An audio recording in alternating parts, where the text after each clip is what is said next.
That's not fair. Like I missed half the time here because my system keeps crashing because I was trying to add a new player to my database. Funsies. Welcome to the Dynasty Grind. My name is Peter Howard at PA Howdy on Twitter.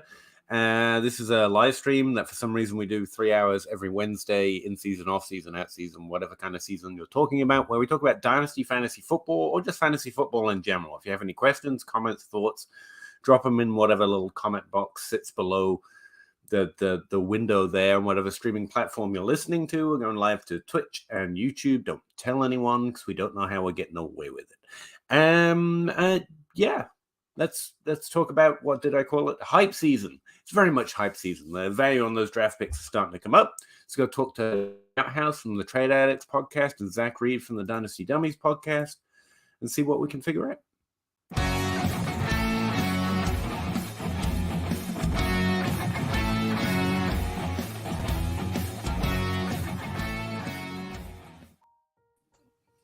Hey guys, how's it going? I got to admit I missed that music last week. All right, the come in mute, the da da da da da. I'm like, you guys, it's nice to see you again. It's nice to see the chat, but really, I'm jamming out to the music. That's really what we're all here for. Don't mind me. I'm just trying to crash everything that's open because my CPU usage is in the toilet still. It's still trying to recover. You're trying to crash, up, guys. Zach, You're trying to crash everything for a senior wide receiver who had less than 900 yards receiving last year. Like that's where we're at. Like that's what we're doing. Come on, Pete. That's the brand, Zach. Just roll with it. No, I insist on having every player I can. But also, what else am I going to do? It's Wednesday. Talk to you, I suppose. I think I'll just add something to our database. How you doing? We missed you last week. I'm doing all right. Still hip deep in rookies. I got 2 more weeks of the Dynasty Dummies hootenanny. Doing 6 more receivers this week, and then everybody that I promised everybody that I'd get to that we haven't gotten to next week. So Right. Tank Dell. Tank Dell, Trey Palmer. You know those guys. Next guy. Tank baby. Sam Laporta. Definitely Tank Dell. That's all I had. That's awesome. And hey, Russ, I saw you last week, so you have no novelty to you whatsoever. Frank M in the chat at 8:40. Appreciate you. Evening, gents. Happy Wednesday. Would you trade Chase and Javonte for Brees and Amon-Ra in one QB? No. I mean, why? I mean, honestly, like if he took I don't even really like Javonte all that much, but like Chase for Brees and Amon-Ra, that's not terrible. Yeah. But like I think that's like a first value you're adding that you don't need to. I mean, you're taking 2 steps forward and like 5 back. I don't. We come together. We like Amon-Ra St. Brown, but it's because he's not valued like Chase at all entirely. Well, I think that. Like I agree with us. I would not trade Chase for that. I think that Amon-Ra St. Brown is going to have a pretty big value bump because it's going to be vogue to say that Amon-Ra St. Brown can be the wide receiver 1 or close to it this season because people are projecting an uptick in volume for Detroit and all that. And so that's going to happen. You're not going to be able to get Amon-Ra St. Brown for what you have been able to get him for, but still, Jamar Chase is like the wide receiver 1 or 2, period. Yeah, he's the guy. Yeah. And this next offer would be close if the 110 was actually 2 picks in the top 5. Like that's about where we are. I like it. Again, we like Waddle, but the 110 is like especially in one QB. There's a big difference between the two, you know.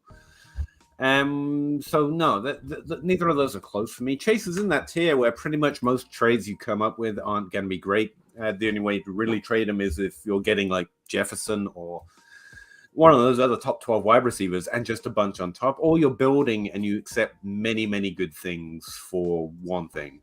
And tends to be pretty extreme. Yeah. Benjamin Siegel, 12-team Superflex 101 and the 105, or CD and the 103. think he asked me about this one, or someone asked me about this one recently. Actually, someone was asking me if they would trade the 102 for CD, and I said, I guess a more QB, maybe. Superflex, no. And this is even more. This is a 101 and the 105 for CD. Well, with CD and a quarterback. Yeah. So do you want Bijan and JSN or CD and a quarterback? Young? Quarterback. I mean, I don't think it's. I think CD and Young. I would say I don't think it's that far off one way or the other. Like this is one that really makes you think, Benjamin, and so to me that's a nice, it's a good trade. One way or the other. Like my biggest problem is like I see the 105 or even sometimes the 104, and I'm just like, I just want JSN on my team. Yeah, like I have the 104 in TA11 and you have the 105. Yeah, you're not getting JSN. You better like one of those quarterbacks. I don't. Yeah. I mean, they're fine, but I was kind of hoping I would get JSN. I mean, we could trade if you want. You want to trade up a pick? No. Like that's become my biggest problem. It's just like I know in reality, right now, JSN is probably wide receiver at best 7-8ish. Like if you want to be me about it, like do you have an actual ranking, Zach? Like where you put him amongst nowadays, like in the NFL? Absolutely not. Well, here's the thing. I put it this way: if JSN is CD Lamb for the first 3 years, I'll be pretty happy. You'd be thrilled, absolutely, yeah. So, like, you know, it's Bijan Robinson or a quarterback, kind of. And you got more risk in the 105 versus CD, but I think I don't know. It's like Zach says, you could go either way. You could wait till close to the draft till you have a better idea, but at the end of the day, you're just gonna have to make a call. I think I just take the 101. See, I think I take CD in the 103, and I will absolutely personally bias the hell out of this. I'm cool just not ending up with a running back on my team, even though it's Bijan. Give me a quarterback and a young wide receiver, and I'm killed. I don't hate it. Like that's pretty much how I'm ending that one. Like that's cool. What's Kamara valued at? It's the off season. He's a running back. He's got a suspension looming, and he's old, so nothing. I mean, don't trade him for nothing. But if you're trying to trade him away, no one's going to be excited to get him. So you're not going to get much. A first for him, I think you take anything with a 1 on it right now. Yeah, but don't do that. Like I don't know if you want to. No, I would. Yeah, I don't mind. There's enough. League. Yeah, there's enough. There's enough nebulousness around Kamara that I don't mind it. If you could get any first, fine. But yeah, Randy White. But ultimately, it's going to be whatever the people in your league think. But that's my best guess. Randy White, 12-team Superflex, 1.5 tight end premium, 6 points per passing touchdown, IDP 2. Wow. He sent the 210, the 303, and a 25 third for the 101. Wait, what? And the 1901, which even in IDP, I can't imagine a 19th round start. Oh, this is a start. Okay. This is a startup. He started with Mahomes, Burrow, Barkley, solid, and the 410, the 107, Debo Burks, Amari, Cooper, and Goddard. If this was not an IDP league, I'd be able to say you're doing pretty well so far. But with IDP, from what I've heard, IDP you still don't draft in the first couple of rounds. But but there are some that can really change things. The 210 and the 303 to get up to the 101 in a startup, that feels good. Yeah, it feels solid. I just that little wrinkle or something I don't know about. What was the thinking behind the 25 third? That's what I want to know. How did that find its way in there? We're just looking for other things to click, I guess. Yeah, that's really it. But if I want to go up and I want to get Mahomes, I want to get Allen, yeah, I would easily send the 210 and the 303 to go get them. I mean, it seems to have worked out pretty well so far. So. Yeah.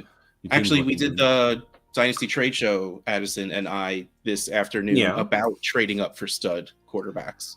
And by the end, what we found out is you should just do it. There is very few things where you feel bad having Mahomes or Josh Allen on your team. We literally found one trade, and it was bad. As a general rule, until it's corrected, just assume everyone's undervaluing quarterback significantly in Superflex. We're still not caught up. It's increased over the last few years, and John Hogue is out there trying to get us to go too far with it. But we haven't found our happy medium. So, yes. John Geratus. John, how you doing, John? 12-team, 1 QB, start 8. Stacked everywhere, but running back. Yeah, I feel you. And the 107, the 111, the 112. Chalk has running backs in each of those pick ranges. Chalk or Chalk? It's Chalk, right? Chalk. Chalk. Keep picks and try to trade for the running back stats. Or floated all 3 for the 101. So basically, what should he do? Should he try and package these to get the 101 or take his shots? Typical logic in a rookie draft, more draft picks are better, and you're in a good range for running backs. But if you can get the 101, you won't get the 101 because rookie drafts are a little different for me, in my opinion. Now, you guys speak. No, that's it. Like, you go get the 101. And if not, man, like, I don't know about trading for there aren't many running backs I want to go trade for right now. Not unless you're scoring points and winning and you're making a move to clinch the final kind of a thing. No. If I'm trading for a running back, I want it to be in August or September, like right before the season starts. The very few running backs I would probably trade for right now, like short of Bijan, right, is like if people still aren't valuing Breece Hall the way they should be. Like, if I can get Miles Sanders for like a mid-late second, I want to do that. What about Josh Jacobs? Like, he's one of the because I still think he's undervalued. I've seen trades for him lately where it seems like that's correcting a little bit, but if you can trade one of those picks for Josh Jacobs, I do that very easily. Like, float the 107 to the Josh Jacobs person and see if they say yes. And even if they don't, I would add the 112. And it's a one quarterback start 8. So, like, you want to be in the top 4. Yes, and that's pretty much it. And that's I mean, that's Josh Jacobs is a pretty good value. Derrick Henry, Nick Chubb, Ramondre Stevenson, maybe. But I think that the thing that Jacobs is only 25. Like, that's the thing that to me is kind of missed. I know that he's been in the league for a few years, but he's still reasonably young and it just came off a monster season and is still being undervalued. But Jacobs is a good target. Ultimately, though, try for the 101 first. That's the thing that you want. Yeah. Caleb, he has asked this question 3 times, like a minute apart since 9:36, and then finally just gave up. Was like, fine, his money. Sorry about that, Caleb. We just answer them in the order they come in, but we do appreciate it. Hey, gents, 10-team Superflex start 9, half league here, half PPR league, I assume, half point PPR. He has Mahomes, Hurts, Geno, Carr at quarterback, great, but only JT Mixon at running back. It's actually pretty solid, to be honest with you, in a dynasty. Would you move Carr or J.K. Dobbins? For what? No, Carr for J.K. Dobbins. Oh, okay, I misread it. Sorry. I'm gonna blame it. Look, I broke my headphones, so like that's a problem. You were trying that last week, and I wasn't buying it, Peter. Fair enough. I didn't break them so much as they broke, to be fair. In the Superflex, no. Carr for J.K. Dobbins, no. No, I feel like Carr has more value than that. Should be worth more than that. Yeah. And J.K. Dobbins, when healthy and as good as he is, Lamar might be gone, but I still think top 24 is more his Rangers outcome at this point, not top 12. So, no. That'd be a flat out no for me. But thank you, Caleb. Blake, Love, Brissett, Trask, Zappy, and Heineke are all available in my 1QB Dynasty. In a 1QB? There's a reason. Herbert and Brady with 100 fab to last me until week 17. From now? Wow. 12 team, 32 roster spots. How much are you spending on these guys? Not much on a 1QB. Like put the minimum bid in. Yeah. Love is the only one I would. Yeah, maybe I'd put $1 on Brissett just in case. I think Zappy is actually going to play in New England this year instead of Mac. Yeah. I wondered.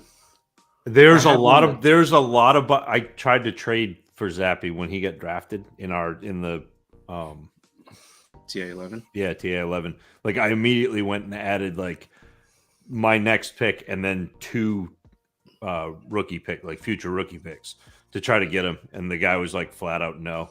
Because there's a lot of buzz in New England that Mac Jones and the coaching staff don't see eye to eye, which is not a good coaching staff to not see eye to eye with.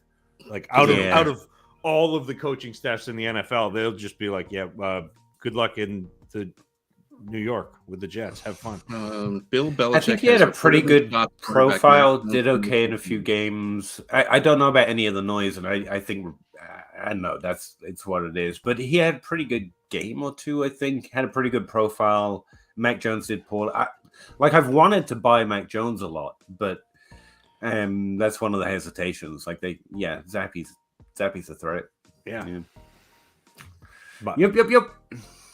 And it's the type of team who would. So, yeah, like you say. But I don't think, like in a one quarterback, I don't think any of them are really exciting because it's you have Herbert. You're going to play Herbert 16 out of 17 weeks. Like I would take Jordan Love. Like, again, I'm still talking about putting like $1 or $2 of a shot at Jordan Love because like we don't know. And if he's decent, maybe you can do Love and wide receiver for better wide receiver. Like you're not hoping he does something for your team because you have Justin Herbert. And if Justin Herbert, I'm not going to say these words out loud, you need to plan something else. It doesn't matter what you have on your roster at that point. So I don't think it's.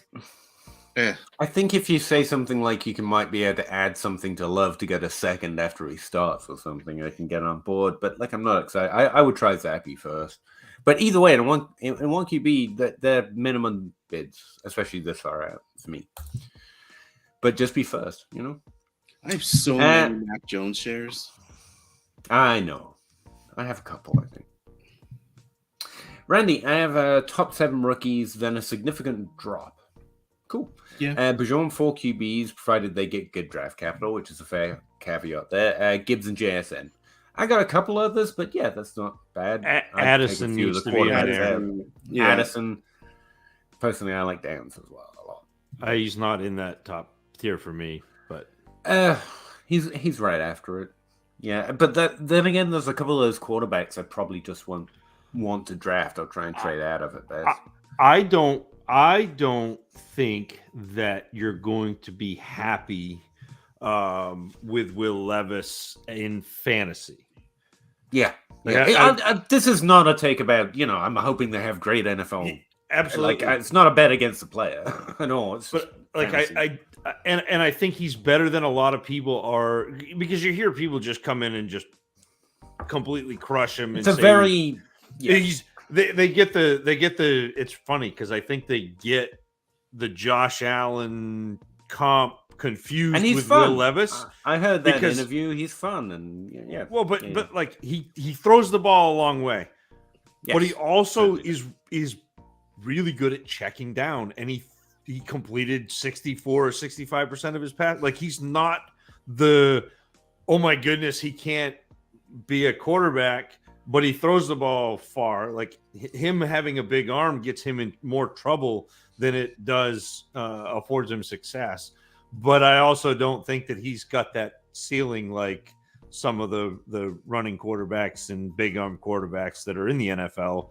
So like the guys who are running it out to the nth degree, I think are wrong. And the guys who are pushing it down to the depths of the ravine for a floor, I think that's probably not quite there either. But he's whatever. He's fine. No, yeah, it's kind of where I'm at. And I'm not even evaluating. It seems to be what's coming off the page. But he's a quarterback in Superflex, so I'd rather trade out than not draft him, as it were. But this is an aside. He gets personality points for me for the one or two things I ever heard him say. Someone asked him why he's throwing in the combine when none of the other QBs are. I got a cannon. Yeah. Sold. Yep. Yep. I like you. Did you see his Instagram post where he was like, he got hurt, and so he had like slimmed way down, and then he started working out again. Then he's up to like whatever it was, 220, and he's just like shredded. And he's like, I saw like there's a picture of him flexing. I could. People that have, first of all, getting a tattoo here, I hear, is like one of the most painful things ever. So like, besides the fact that like, good for you, clearly you're tough. I just hate like just faithful or strength or like, it's just like not a fan of that. But like, yeah, dude's ripped. Yeah. Well, clearly because he's an NFL player. Like, at that point, he needs to get a tattoo of a cannon on Not all NFL players are ripped, Peter. Mac Jones looks like me. I mean, Hunter Renfrow, right? The best part is for Mac Jones that there's actually a football card with him without a shirt on, and it's just like peak physical form, ladies and gentlemen. Yep. But yeah, to go by position, there are at least 3 quarterbacks in this draft class that I think are well worth being excited to do. There are 2 running backs I wouldn't give up for the world, and 4 wide receivers I'm really interested in being active and trying to get on my roster. So that's a pretty fat class as far as I'm concerned. So 7's a good number when you put them all together, but I haven't done like a rookie draft board on nothing yet. Blake, love Brissett. We went through this one, right? Yeah, sorry for taking a minute to get to it. Caleb, is Lamar and the 101 too much for Jefferson? 10-team Superflex, half-point PPR. Yes. In a Superflex, Lamar and the 101 is too much for Jefferson. Yes. Yeah. Way too much. But I appreciate the energy. I appreciate you valuing Jefferson. But that's harsh for Lamar's value. Like the dude's gonna play somewhere. Even if it's not this year, he'll still play for a lot of years after. Like he's not worth that. Is there a reason? Like has it worked out a lot there historically? And I'm just, being relatively new to NFL history, I don't know. Is there a reason fans of the sport are desperate to bet against players and towards the organization? Because that's what I find on my timeline constantly. Like people can't wait for Lamar to be bad, and I'm like, why are you betting? Peter, like, I get being like I'm a New England fan, but why the person you're rooting against the person instead of the like? That's not just endemic to NFL fandom. Like we do that as a society. Like, I didn't mean to make that sound like it was just NFL fans. I just don't understand it. We do that as a society. How come you can't pay Elon Musk $8 for Twitter? Oh, right. Well, how are we cheering for? Like you're cheering for the multi-billionaire. What are you doing? Like, I actually, it's not even just the rich poor thing. It's like why treat like a company or the NFL is literally not a person. It's just a whole group of like it's not even sentient. It's I hope that wins. It's 32 people. It is. Well, yeah, I guess. Yeah. Okay. I just don't get it. Like what? Like Lamar is going to be bad without Baltimore, but Baltimore is going to be great without Lamar. Like I don't think we're following along the when teams are good thing. Well, here. Do you want to know the real reason? Yeah. And I'll bring it back to Star Wars almost every time with everything. We're the fucking Empire, America. Like that's the way we think. We are the fucking Empire. Like we want to root for. I didn't mean for it to get social, but okay. When it comes down to it. We're all just part of the Empire, and it's ingrained in us. And they play a game for a living that they should just shut up and play their game. Now you got I'm just talking football. Like Baltimore was. It's a well-managed squad. They do good things. They get a lot out of their players. Then they got Lamar Jackson, one of the best teams in the NFL. And now we're like, so they don't need Lamar. Obviously, I'm like, no, Lamar probably had something to do with. No, okay, cool. I don't know. I think he's going to be good when he plays again. There are also, like, I would not put it past probably 90% of the head coaches and GMs to be that arrogant. That it's like, I'm not saying this of Andy Reid because he always was very good at coaching the people he has in front of him, but like, it's not Patrick Mahomes. It's me. Get rid of Patrick Mahomes. I could do this with anybody. But I'm not saying he would say that, but I feel like that's what a lot of head coaches feel. Isn't that the coaching mentality? Is I'll beat you with my players, and then we can switch, and I'll beat you with your players. Like that's the kind of the very the far into my very low self-esteem brain. I mean, coaching matters, but I don't think that clipboard holding talent's really doing quite as much as I might think. I don't know. Just a thought. Spock 498 there. There's an exponential curve there, but whatever. The 101 or Garrett Wilson and Tyler Algier. It's a 101. 101. I saw the plus and I'm like, ooh, I might be able to. Nope, not enough. Yeah. And we didn't even consider the team format. So, no, we're just out on that. But still Bijan and Tyler and yeah. No. Yeah. I mean, and I like Garrett Wilson, but give me the best running back ever. Yeah. Well, it's got to be in the NFL. But he's he should come in and be a top 5 running back for as far as we. You hate comps. I hate comps, but is there a comp? Like I have a hard time visualizing running for backs Bijan. So when I watched Bijan Robinson, what he reminded me of was Dalvin Cook with a little bit more pop. Like I came up to that one. That's what he felt like is he has that ability to get outside and be explosive, that was the Dalvin thing. Like Dalvin, I know he ran a 7.273 cone. Dalvin could get outside and then get down the field. And Bijan Robinson does that. He cuts. He almost teleports with his cuts. Like I don't know that I've seen a Two guy Jedis, one draft. Yeah, like I don't know if I've seen a guy cut as suddenly and as far as Bijan. Like he just. That's how I felt watching Kadarius Toney healthy his rookie year. Oh, okay. I don't know.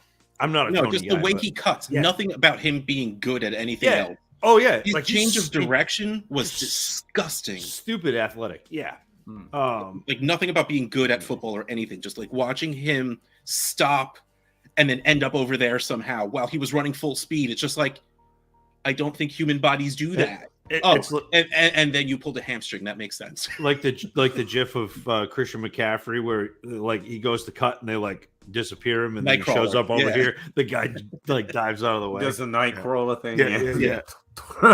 Wait. 12-team Superflex tight end premium. Have an offer for the offer of the 102 for giving me the 104. So you're trading away the 102 to get the 104 and the 108. Is that too much? Even though I will be no, he'll get the 102 for giving. He's giving the 104 and the 108 to get the 102. I see what he said. Okay. If you care which QB you get, yes, I would do that. Yeah, that's kind of just that's my answer to most draft questions. If you're going to get someone in particular, yes, I give up. I do that. But if you're going up just the idea of being higher, then no, stay in the tip. Wait on this, Rob. Though, if you don't have a strong feeling right now about which quarterback you want, wait on this until after the draft happens, like the NFL. But if you draft. do, now's the best time to move because no one else has a firm feeling yet. Yep. Like if you're in on Richardson and the upside's amazing, then now's a great time to do that. Because by the time we get to the draft, someone else might be like, "Oh wow, a top 5 pick, I got to draft him," and then it's harder. So that's literally how you play it. It's how measure. And honestly, the 108 to me is in this really nebulous area where if 4 quarterbacks go, it's going to be very much you're draft. Excited. Yeah. If 3 quarterbacks go, then you're at the okay. Do I take Levis? Do I take Quentin Johnston? Do I take Downs? Do I take Zay Flowers? And to me, there are question marks on all of those guys. Whereas I don't have very many question marks with Bijan Gibbs, JSN Addison, Richardson, Bryce Young, and Stroud. Like those players, I feel fairly confident as you can be. I mean, like tell you what, sorry, no, it's all good. You compared this class to the 2018 class a few times, I think. Mm-hmm. Something I've been doing is going back and looking at rookie drafts, like when they were occurring for different draft classes, just to remind myself what it's actually like to go through these things, because we always, think we know best and we're going to trade up and get our guy. 2018 class, it was harder to hit than it was to miss. It's harder to hit than it was to miss, unlike last year. Like there's there's a whole string of running backs that just did nothing for us. Darius Geis was still the running back 2 in August, for example, according to DLF ADP. Right. It's like, God damn, I hope you didn't do that. And then you've got some great hits here and there, but it's a fun exercise if anyone's interested in looking back at the ADP or going back through DLS ADP or even, Fantasy Calc or whatever data you look like. Not because it's going to pattern, this is where I get the running back, this is where I get the wide receiver, but just to remind yourself the variance in a practical sense. This is what round 1 looked like. Man, look at all those misses between hit 1 and hit 2. And the tight ends in that draft class that went later, and I think Kittle was that year, wasn't he? And that was like a nothing pick. And it's it's good prep. Besides doing mocks, especially once we have the draft, just to go remind yourself of what it was like to go through these picks with foresight. It's it's pretty remarkable. And that's kind of why the default is always like keep the 101, because that's like the safest bet. And there is so much we get wrong, especially when the 101 is a running back. Would you trade Andrews for Kelsey in non-tight end premium? Straight up, it's getting tough to do that. You shouldn't have to. I think more people will have Andrews ranked above Kelsey. So if you could, in the words of my good buddy Kane Fassell, if you could give me a breath of fresh air on top of Kelsey for Andrews, I'd take it. Kelsey is still my tight end 1. While I am not a fan of same position, same tier trades, if you would rather have Kelsey on your team than Andrews, I'd go do that. Yeah, it's not the trade I'd be aiming for. If I've got Kelsey, I'm probably keeping Kelsey. If I've got Andrews, I'm keeping Andrews. I'm trying to use something else to get the other one, if you know what I mean. Yeah. But the value difference between them is like 0.9 on Dynasty Trade Calculator, and it's somewhat similar in the DLF Trade Calculator. It's 0, so you kind of just stand on your man if you have one, and you trade for whichever one's easier to trade for in your league if you can. But there's almost no value difference once you adjust Kelsey being Kelsey and Andrews being, what is he? Slightly younger, 6 years younger. Okay. It kind of comes out to be the same thing. Which you are free to do. And so the answer is nothing. You send it even if you just want the other player. And if it gets accepted, it's accepted. Madden's passed. 105 or Ayuk? The 105. 105, yeah. I like Ayuk, but that's heavy. Ayuk, the 1 and the 112 and the 24. Yeah, I saw that. No, don't care. It's still the 105. Yeah, it's still the 105 at this point. Yeah. Don't even make noises, Peter. It's the 105. Still I know you like Ayuk, but no, it's risk of draft picks. Like I like my guy at 105. In a super flex though, no, it's just the 105. But if you miss on that pick, then Ayuk's a good play, and you just lost him for nothing. But it's a 105 in the super flex, pretty easy. All right. More importantly, I'm sending a trade to Har, who is known Saquon guy. What do you think of Tua, Saquon, and a 24 first for Patrick Mahomes?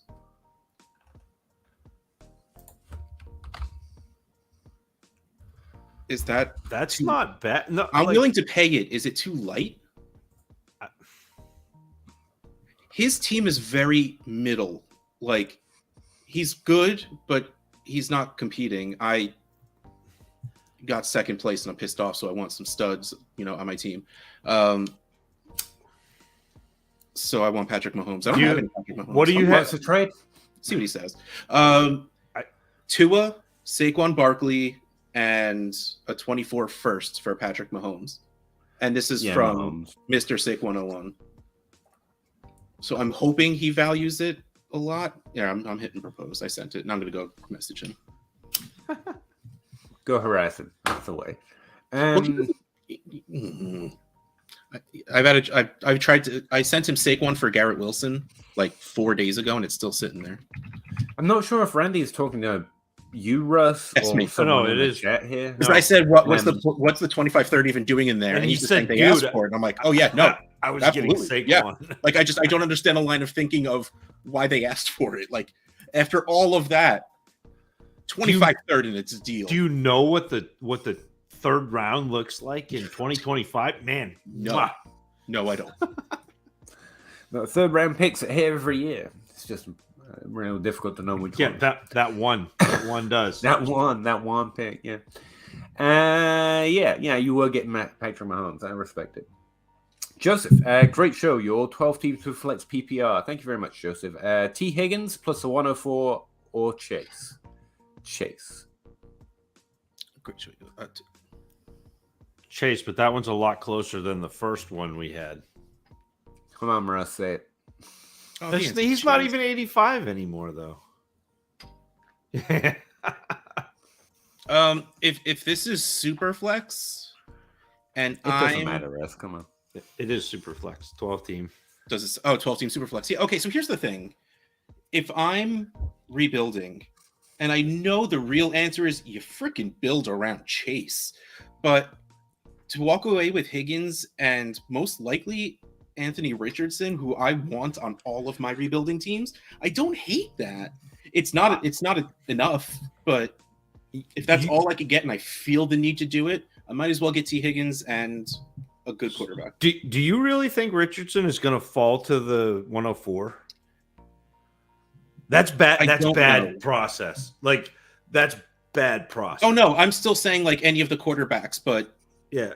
Like I know, Peter, you're sitting there going, you're not the Richardson guy. It's bad process. No. Doesn't mean I won't say he should be there. Because here's the thing. There are some people who don't like Anthony Richardson. And this is why I actually say it, because you don't feel bad getting Stroud or Young.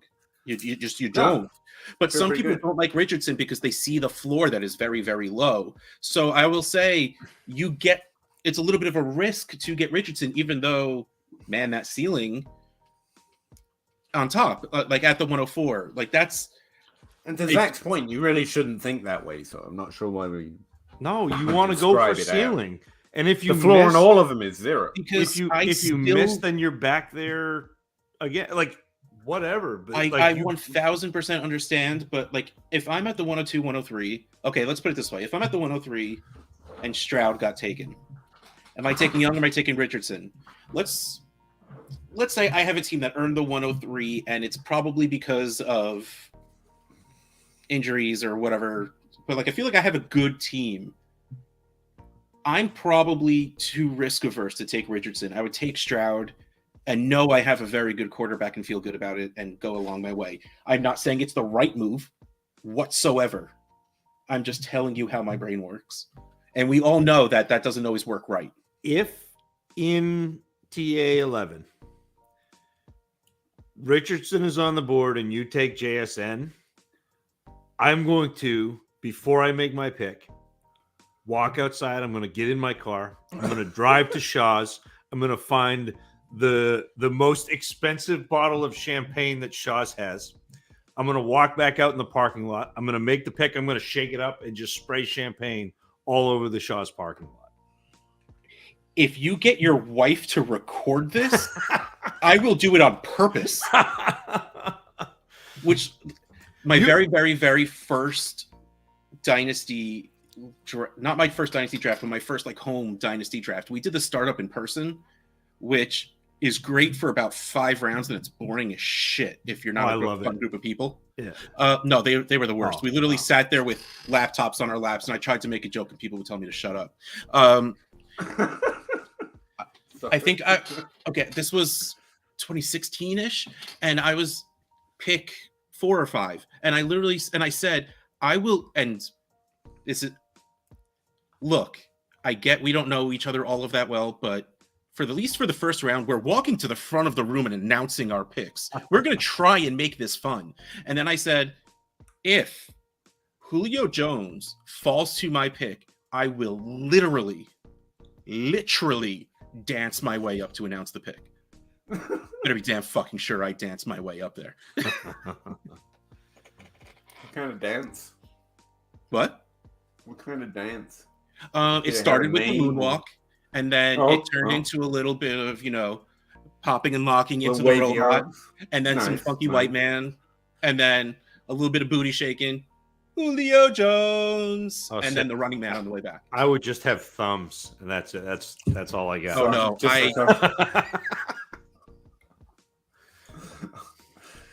we have our fun. I still think I'd keep Chase here, but it's fine. Oh wow, rejected. Bateman or Dotson on the 112? Bateman costs a second round. Hold on. Bateman or Dotson for the 112. Oh, Dotson. That's what I would do too, which is weird because he had an okay rookie 30 season. reps a game, man. He did pretty well. But scored some touchdowns. Bateman, please. Yep. I would take the 112. I mean, the 112 over both of them? Over both of them? You suck. We don't like you no more. I would rather have Bateman than the 112. I think I need to see you do the running man, or I don't like you anymore. That's how bad. So here's the cool. I didn't have to speak of the belly last time I tried. The cool thing about the situation in Baltimore is either they're going to get rid of Lamar Jackson and that offense is going to change, or they're going to keep Lamar Jackson and that offense is going to change because the offensive coordinator is not there anymore. It's going to be a different offense. Yeah. So Bateman has this real sneaky upside because Lamar Jackson is actually a really good passer, even though they haven't let him do that. What, you're shaking your head? This isn't going to happen. No, I have held the same line on Rashad Bateman going on to the length of the dynasty. No, you haven't. Started out. No, you haven't. With a rant about how this was going to happen. Yeah. Oh yeah. Yeah. Yeah.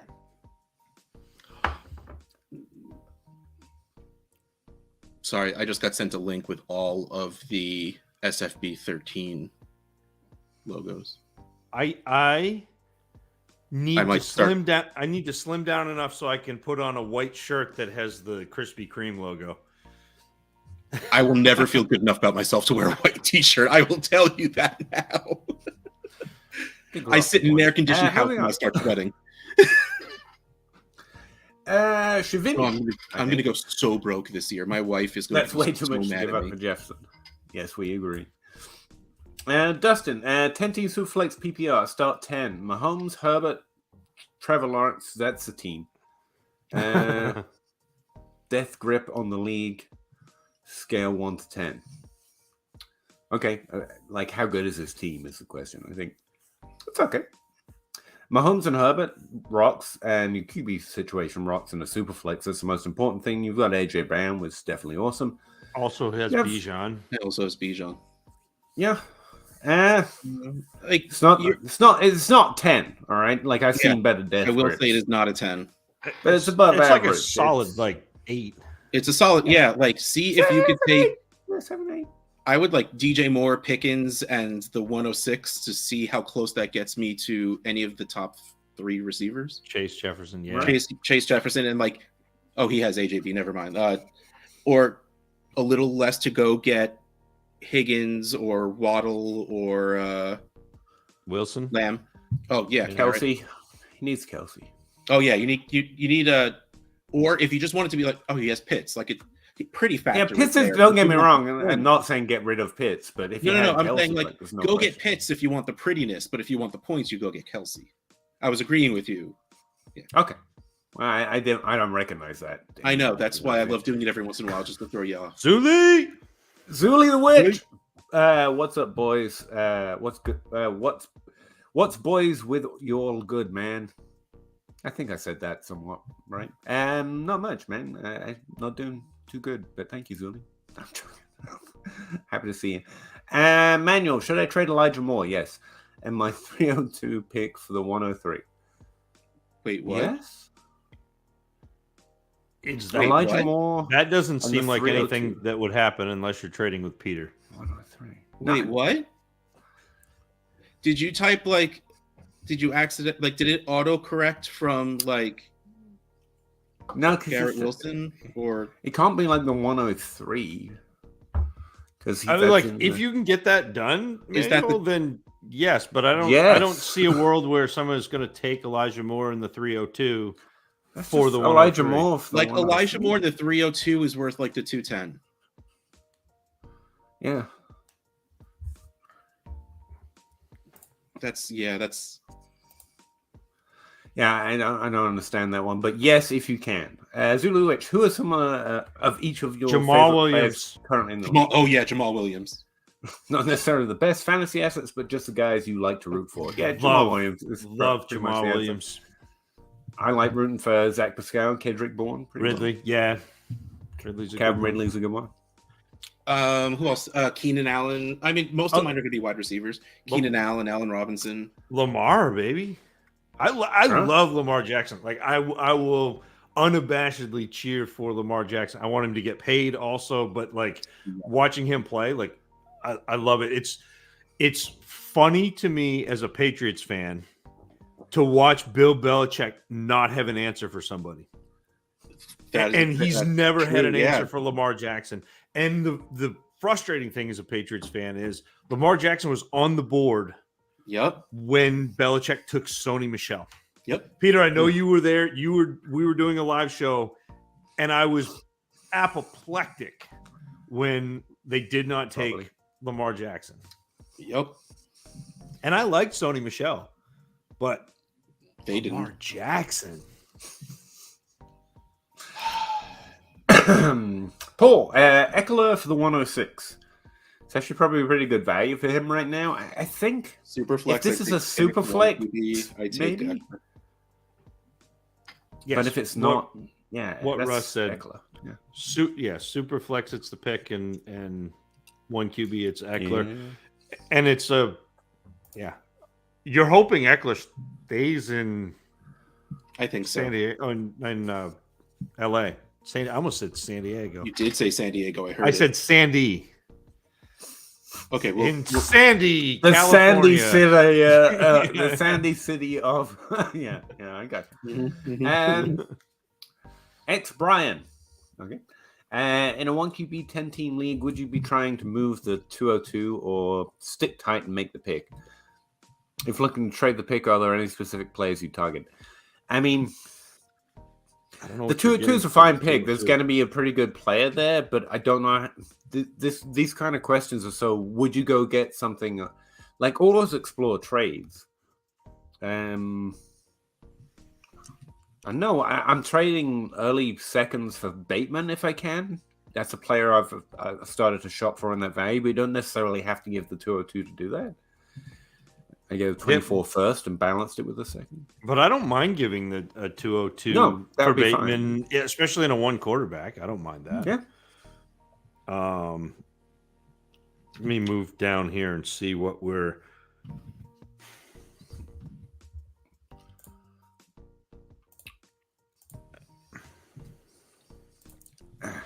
I'm writing up a players to target series for YouTube based on ADP versus ranks, and we go by position, but there isn't like one outside of Bateman that I'm personally trying to get for. Aaron Jones was one of the running back position that might be in that value range. What tight end about to write up. Is Juju in that range?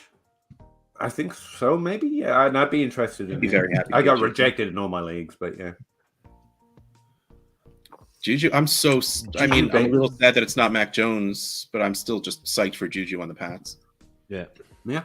I mean, it may be Mac Jones. Like, we don't know. It sounds like he and Belichick have kind of reached a point where Belichick's like, kid, stop. Because I literally didn't even know that was going on. So yeah.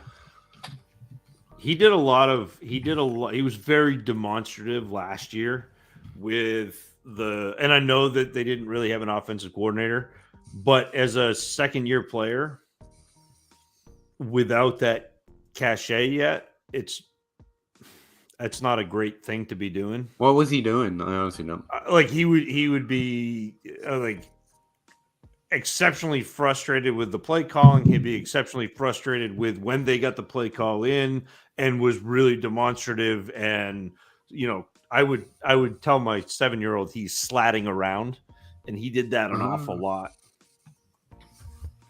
But okie dokie. Well, I mean, players have found themselves in the junk drawer for having a bad alarm clock. So,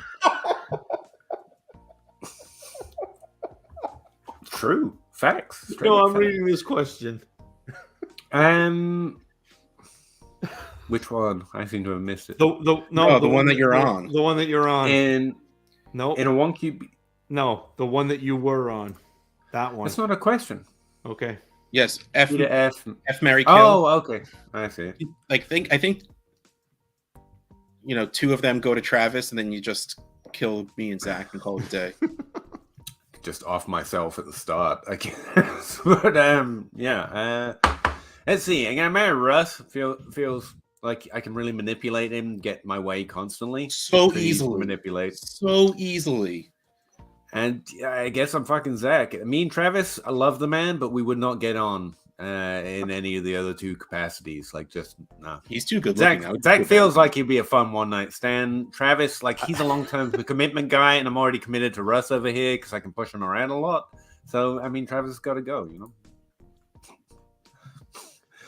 What if I'm trying to buy Kamara on a team with good QBs? What you have doesn't change much, but if you're trying to... Oh, okay. Doesn't matter. Yeah, I mean, you can wait till in season and trade for him then. Is the thing. Like, running backs, in that, trying to build your team to win at the running back position is very much I need it right now, and you don't need it until at least you're starting rosters every week. Right. So, no. And honestly, the best way to attack that, to me, Genji, is to stack up players on your bench that have potential to have weeks during the season that you can play. So that's how I attack running backs.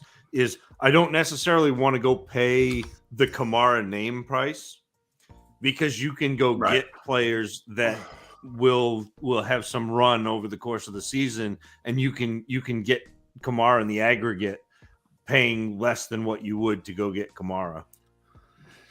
Yeah, that's a good way of looking at it. Zuli the Witch, let's say you had Josh Jacobs on a rebuilding team. What are some 1-for-1 targets you consider? Bateman and Juju. Josh Jacobs' value is too low. I think it's higher than Zach that, was recommending him. But yeah, right. I don't know. I just do you get a first for him? Oh God, yes. I just pulled up I had it open, the DLF trade analyzer. I have it set to Superflex tight end premium because that's how I roll. Right next to Josh Jacobs is Jackson Smith and Jigba. Do that. Really I would love that. But around him, listen, okay. On a rebuilding team. All right, I'll keep that in mind. Drake London is a bit of a stretch on this one, but Drake London and DK Metcalf. Devonta Smith is within a third's range of Josh Jacobs. Smith and Jigba, Kittle, Hawkinson. You're going a little further down before you get anybody worthwhile. Michael Pittman, if you want that. Otherwise, I'm a fan of the trade finder, what's actually happening. And one of the most recent trades for Josh Jacobs is like a 24 first and the 206. I don't know the trades are matching up to what the calculator says. Well, Josh Jacobs for Jordan Love and Terry McLaurin. Yeah. I didn't say it was particularly bad, but it's not the same. Yeah. Josh Jacobs for Michael Pittman. You shat right on it. That's solid. What you did. And you're still continuing to do it as you read these trades. Josh Jacobs for DJ Moore.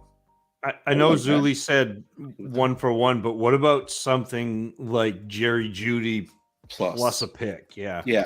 That's where I was going next. Jerry the Judy's next player I was going to read was Treylon Burks. I'm like, me Burks in a strong second, and I probably feel good about that.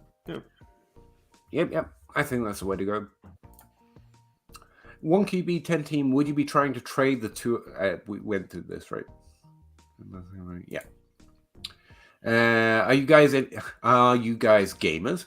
If so, what are your favorite games? I don't think I can describe myself for that. I played Fortnite pretty irregularly still because I'm old and stupid. And that's about it. No, you want to hear what old is? I can't play video games anymore because the graphics got so good they give me motion sickness. Nice. I wish I was that old. I ran a fucking GameStop. Like, I used to play games and I can't anymore. I'm not a gamer. Mario Kart with my kids. Does that get no? Okay. Batman the animated series. I mean, back in the day, no, not really. But I got Perfect Dark and GoldenEye with my friends, kind of a thing. Halo. Oh, yeah. See, I played Halo and GoldenEye, even back then the first-person games always made me kind of want to vomit, but I still played them anyway. So, I still have my Nintendo 64, Same. and GoldenEye and Perfect Dark.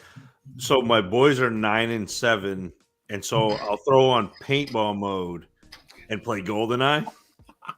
Forgot about that. And they're like, "It's us against you, Dad." The very first time, I was like, "Yeah, okay." Yes, and then it after is. that, they were like, "Dad, that's not fair." I was like, "You can have Mom if you want. I don't." I got 30 years of experience. My son played also, and I'm talking. He was like 3 or 4, and like I'm giving my kid a controller the second he can hold it, and at like 4 or 5, he was just like, "Daddy, you want to play Mario Kart?" And I'm like, "Okay." He's like, "Bet you I'll beat you." I'm like, "Okay." Is that a challenge, son? It was not even. I'm just like, "Okay." You can eat those words. What does that mean? Don't worry about it. I will say I have no shot at Mario Kart 8 Deluxe on the Switch. Like I have my son, both of them will just crush me on that. Yeah. But Nolan's not there yet. Like I could still get him in Smash Brothers and Mario Kart, and that's all that really matters to me. All right. John says nice things also. Oh, hey, John. You guys got to quit this. But he says he likes us together. The show gives him the warm and fuzzies, which I feel like John is a likes sexual us, reference, and I appreciate it, John. It's been fun. No, big fan of John. Let's see. Puff Pass Kiss. Sup. That word. That's a bad word where I come from. Oh wow, you know that word. I do. Bajon, the 101 worth 3 firsts. Depending which they are, yes. Yes. He's in that max tier of asset, like 3 generic firsts is the max you should say any player's worth, and he's there. And I feel like that is the word on the street. I just wanted to hear Peter's. Nope, that's and great. He was on it already, knowing not to say it. This would be 14 team. I actually don't think it counts as a swear here, but whatever. No, it's like bangers. Bangers are not sausages here either, Peter. Right. I just wanted to hear Peter say that word. You guys on that word. Nice. It would have been great if like that last one he accidentally said it. It's like damn, I got so close. No. But yeah, he's worth 3 firsts. Madden's Pass, the 106, 24 third, or Swift and Hollywood in a 12-team Superflex. 106. I'll take Swift. That's probably Swift and Hollywood, yeah. As much as I like Addison, Gibbs, JSN, whoever you get there, like I still think it's Swift and Hollywood. Swift plus Hollywood is probably better than Gibbs by himself, I guess. Yeah, I like Hollywood. I have enough faith that Swift will be a high-end RB2 with weekly upside that Hollywood's just really good. Like, I get that he's not going to have Kyler for a while, but he's really Redraft good. is not a big fan of Swift, by the way. That's not a positive look. A lot of people are not a fan of Swift. Again, a draft where he said they're in the 80s of a super flex draft, and Swift is still there. It's so wild to me that after 4 or 5 years of everybody hating on Montgomery, that now that Montgomery is in Detroit, everyone's like, "Oh no, not like David Montgomery." And I like David Montgomery, but what's funny, it's the other side of it that is people still are waiting for Swift to be a workhorse. It's just like, have you not learned? Right. Yeah. And to be fair, that's what you not on anyone else. But we're at a point now where his acquisition cost has come down enough, so you can get him as like a back end RB1, high end RB2, and then you're like, but he has RB1 weeks because he can house one anytime. I got him at the 411. And I felt doing that for great about it. Too. Yeah, because that's what his cost always should have been. Yep. Well, not always. In the very beginning, we had the hopes of 3 down back, but once we saw what he was after his rookie year, I'm like, all right, crap. He's going to be the RB2 or 3 because there's no one else to be it, and he's not going to fall the way he should. And that's what happened. And it was obnoxious. He should have been a 4th round startup pick much, much sooner than this. And I'm so happy he's there now. Thoughts on Baker Mayfield's future? I feel like we've run out of questions. We're at that point in the season. We're like, I don't know. What do you think of Baker Mayfield? I hope he makes more commercials. But, yeah, he's a really good commercial actor. That's always pretty fun. I mean, Geno Smith and Daniel Jones did something. I'm not hopeful. Do you think they'll do a commercial where he like moves into the pirate ship at Raymond James? Maybe. That would be so good. That would be so good. So good. Benjamin Siegel, 12-team Superflex PPR, 2-point PPR for tight ends. Burrow or Dak, Hawkinson and the 24-second. Burrow for Dak, Hawkinson and the 24-second. See, I think Dak and Hawkinson's Dak overvalued, but Dak and Hawk is, I'd rather that than Burrow by himself. See, it's funny. Like, this is the kind of stuff we were saying on the show, where it's just like, this is one you'd feel a little like Dak is good. Dak is very good. Burrow is great. Yeah. And while losing Hawk in a 2 PPR tight end, that's a lot. But it's Joe freaking Burrow. Like, yeah, you have to. It should hurt a little bit to go get Joe Burrow, and that's a hurt I'm willing to take. Like, I would easily do that. All right. And when he's wrong, just come back and own him for me. It's fine. Sonny Michel led the Patriots to a Super Bowl. Yes. Well, lead, but sure. Like, was he the first one out of the tunnel that night? He was the one in front. Baker Mayfield will be in the XFL soon. Actually, that's probably the best prediction I've heard all night. No. Dame overboard. Nice. Is a 107 and a 24 first enough to trade Watson away? Oh, that's interesting. They're likely a good team next year, so I'd expect whatever. I don't really do the expect it to be thing. Was it Deshaun or Christian? I'm going to guess Deshaun. Oh, really? Okay. That's way too much for Christian Watson, so I have to assume it's Deshaun. If it's Deshaun, I don't think it's enough. Yeah. And I Christian hate Watson saying that out loud, but yeah. I mean, let that be a lesson. You can use full names. You don't have a character limit. Just come on, man. In the grand scheme, come on, Dame, get it together. Like in the dynasty mind, maybe Christian Watson Peter is worth a lot, but I don't. Still not that much. He's worth a lot, but the 107 he didn't say if it was a super flex or not, which is also even if it's not. I'd rather have the 107 than Christian Watson. Yeah. Wait, and a 24 first, 107 over Christian Watson. 2 first over Christian Watson. Yeah. No, wait. Did you?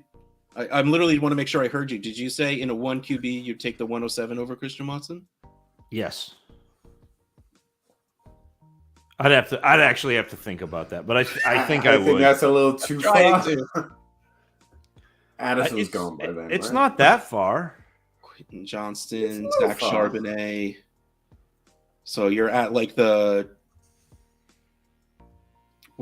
A-Chain-ish level? Yeah. Joshua says, let's go. See the way I censored that one too. I'm on fire with censorship tonight. Sent out 3 trade combo. 3-team trade combo. Oh god, this is going to be complicated. I love it. He got the 102. He gave the 106 and 111. Team 2 gets the 101 and gives the 102 and the 105 and the 112. Team 3 gets the 101, gave the 101, and got the 105, the 106, the 111, the 112. My thoughts are it's way too complicated. No. Okay, so the 106 and the 111 for the 102. Okay, first of all, I'm going to assume Superflex because that is the way I think. The 106 and the 111 doesn't get me there. The 102, 105, and 112 is way too much for the 101. And I don't want the 105, 106, 111, and 112 for the one. I don't like any of this.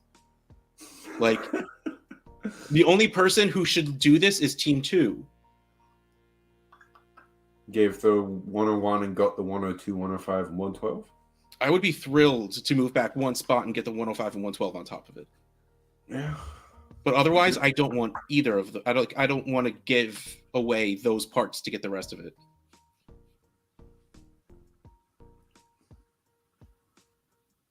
I'm waiting to see if Zach's got something because honestly, I can't. I'm still trying to So I think the team me that got the 102 and gave up the 106 and 111 I think that's a pretty good side. is the winner. That's great for him. Yeah.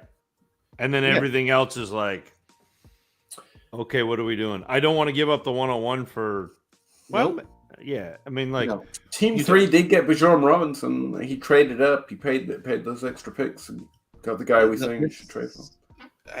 There's so much of this that shouldn't work. If it works, congrats to a few of you, but like I am not a fan of a lot of that.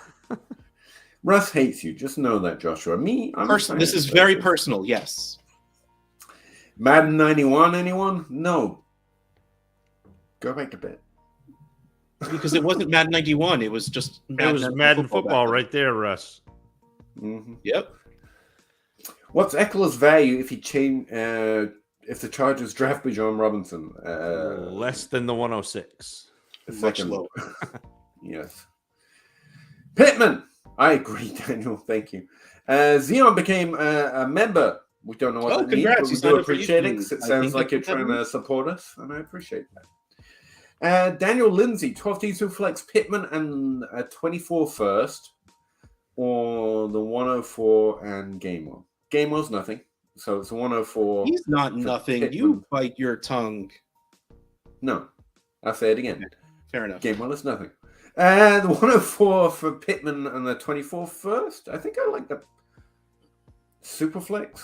104 should be good. I don't mind it. I actually don't mind this. I think that 24 could be You're saying it's going to be late, but you never know. I would give up Pittman at a 24 first to go up and get one of those quarterbacks. To get a quarterback, yeah. I think. I still really like Pittman too.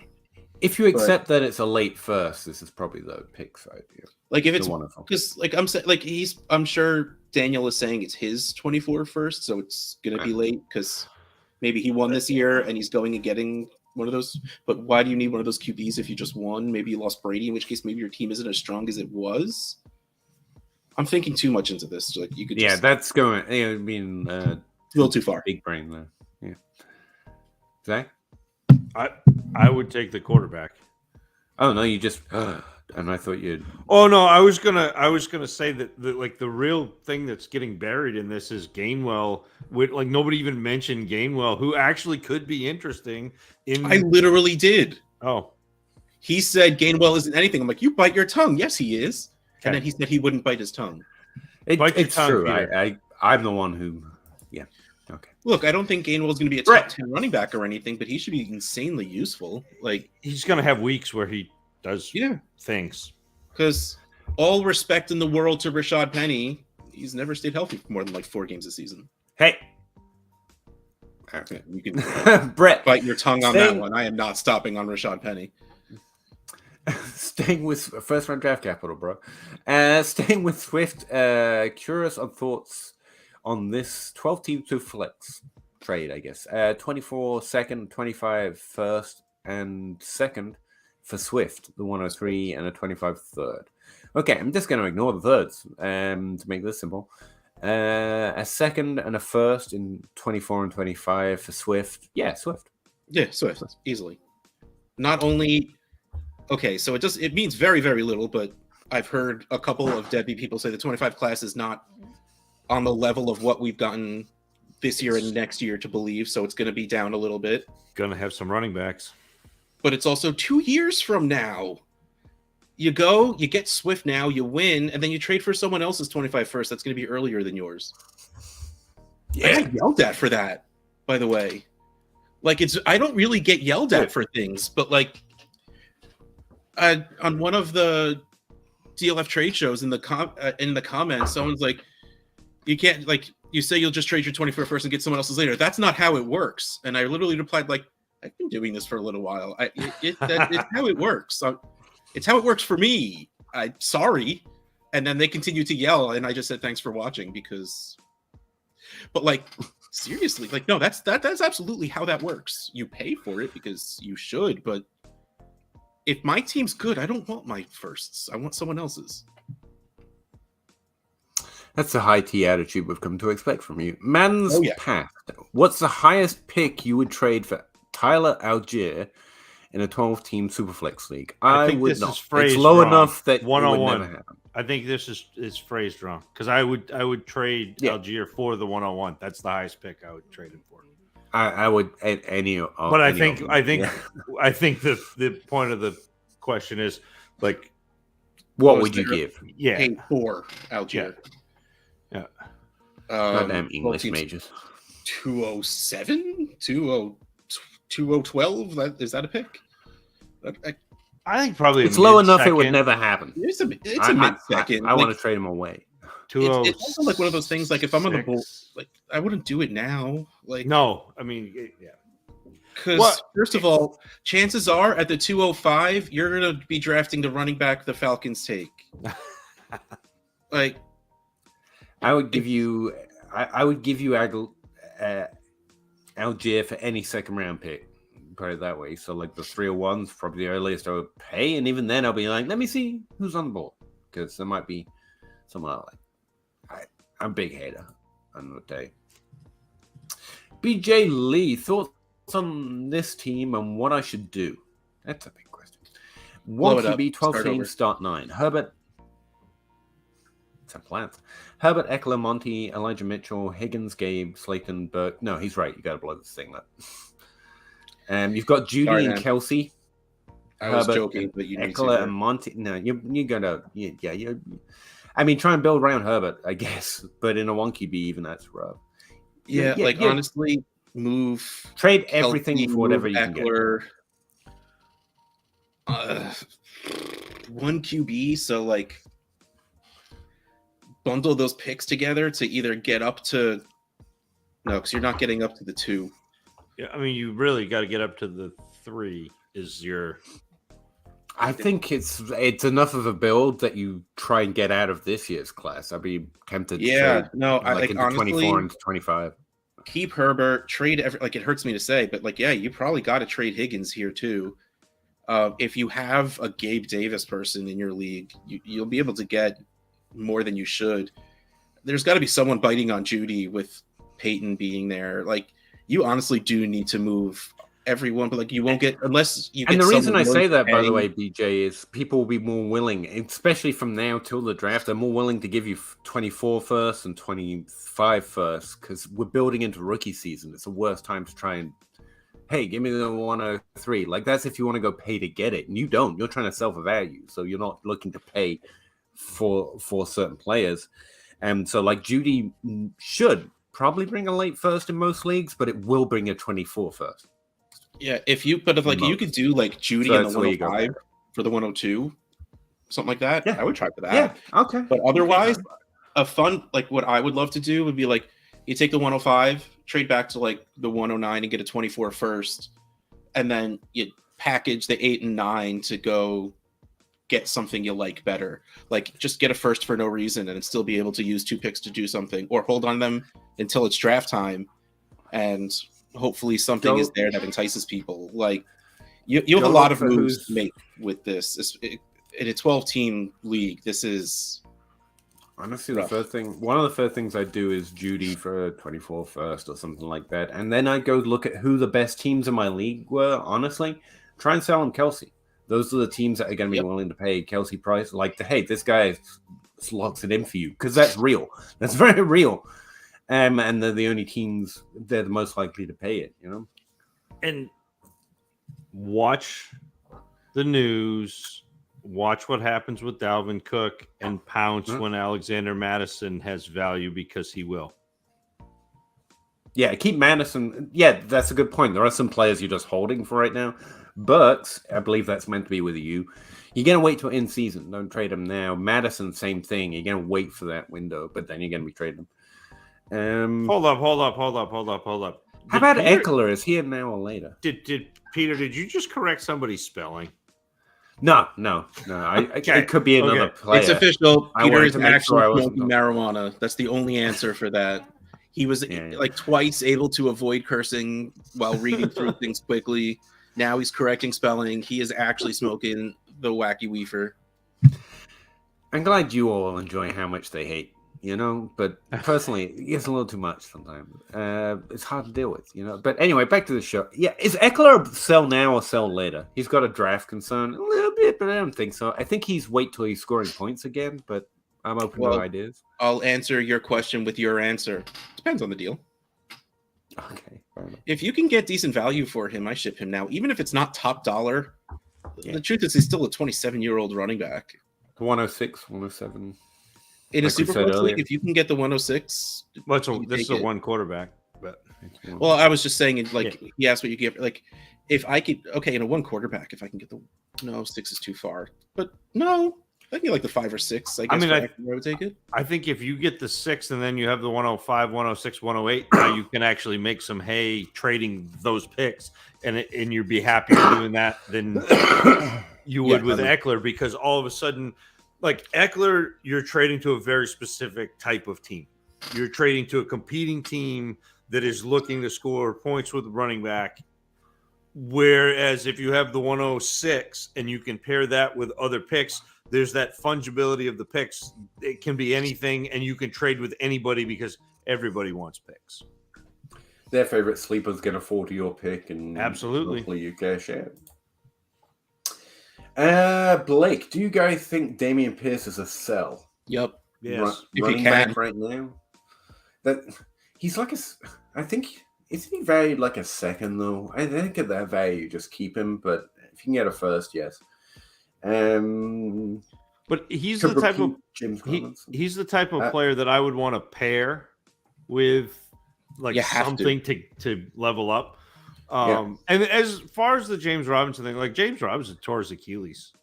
I think James Robinson was better was the other thing I was going to say. I don't think there was even as much positive stuff about Dameon Pierce. So yeah. JB, 12th team Superflex win now team was offered Kyler for Rodgers and Cup. If you're a win now team, you don't want Kyler. But if you're trading Kyler away, maybe he was offered Kyler. He's getting Kyler. He said because it's tough to give up a win now team.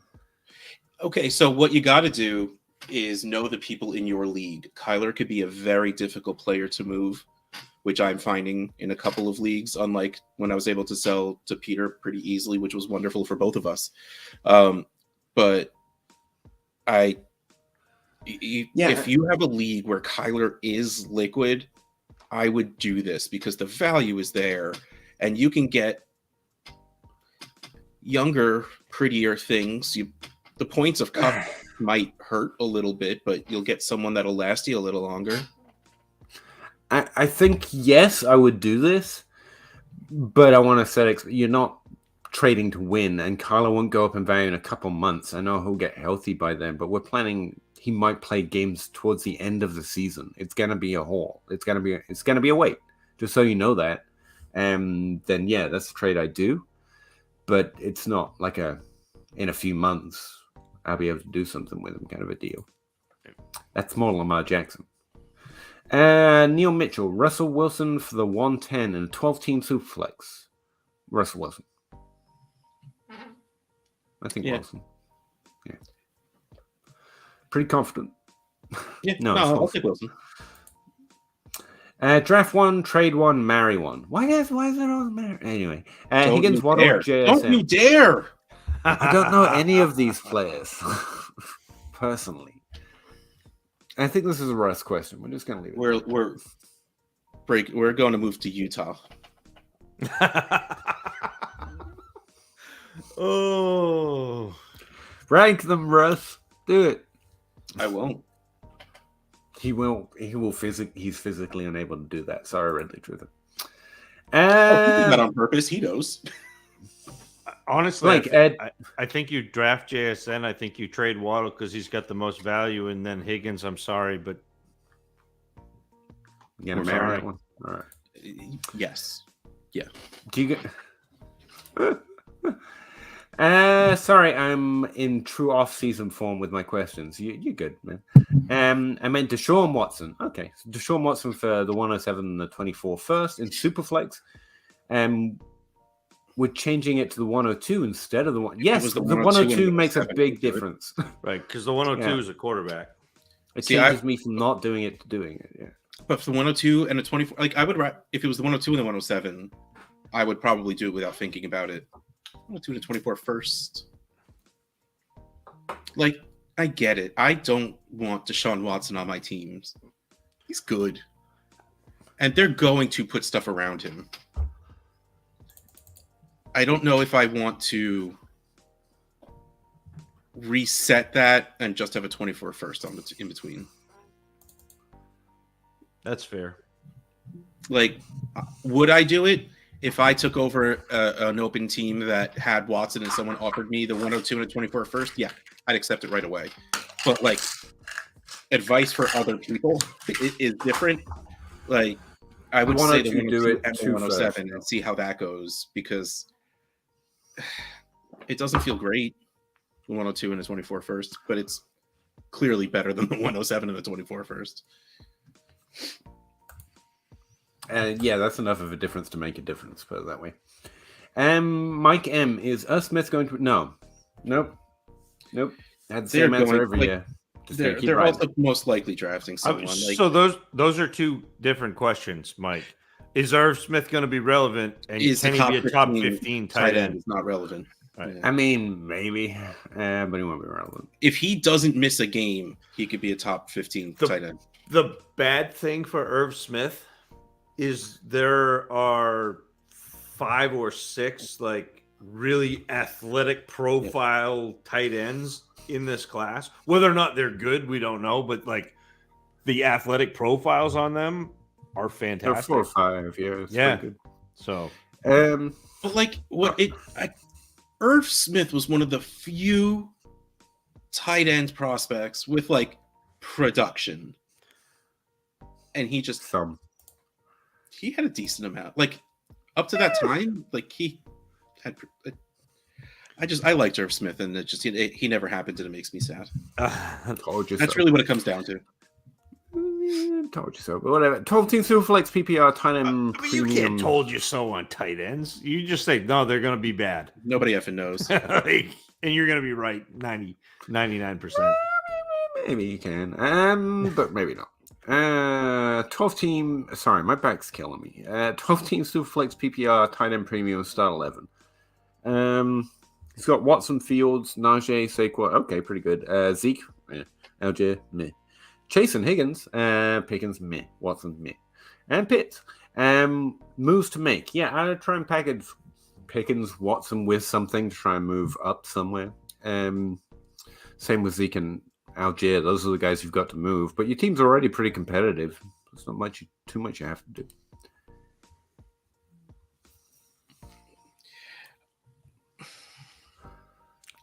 I would be trying to. Well, it's a start 11, so you don't want to consolidate too much. About that. You need.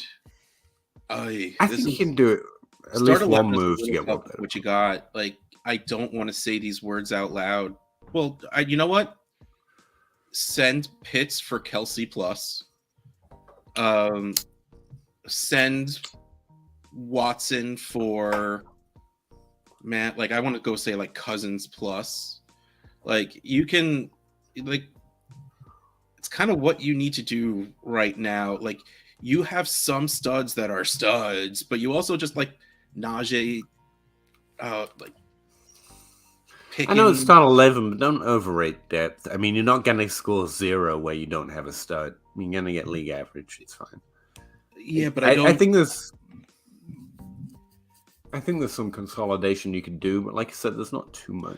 It depends what your picks are. I'd try and move up a little bit, maybe like add something to Pickens to try and go get one of those top 3 guys that we really like. To me, it's Pickens and Christian Watson are the 2 players there that I think are overvalued by the community that you could get something that I would rather have. Yeah, if you can get good value for them, but if not, like those are the kinds of players I love having as my 10th and 11th player. Like that's why I love having Gabe Davis on my team, because he's not going to lose you a week as your 10th player, but he might catch 4 touchdowns that game. Like, And that to me is like what Watson is and what Pickens like we think he is. But if you can get top 20 wide receiver prices for both of them, which I think they both might fall in at this point, then I would trade them away. Or fine, let me say it. Keep Chase, trade Higgins. Like, I mean, don't get me wrong. There's nothing wrong with having 2 wide receivers on the same offense when it's an offense like the Bengals.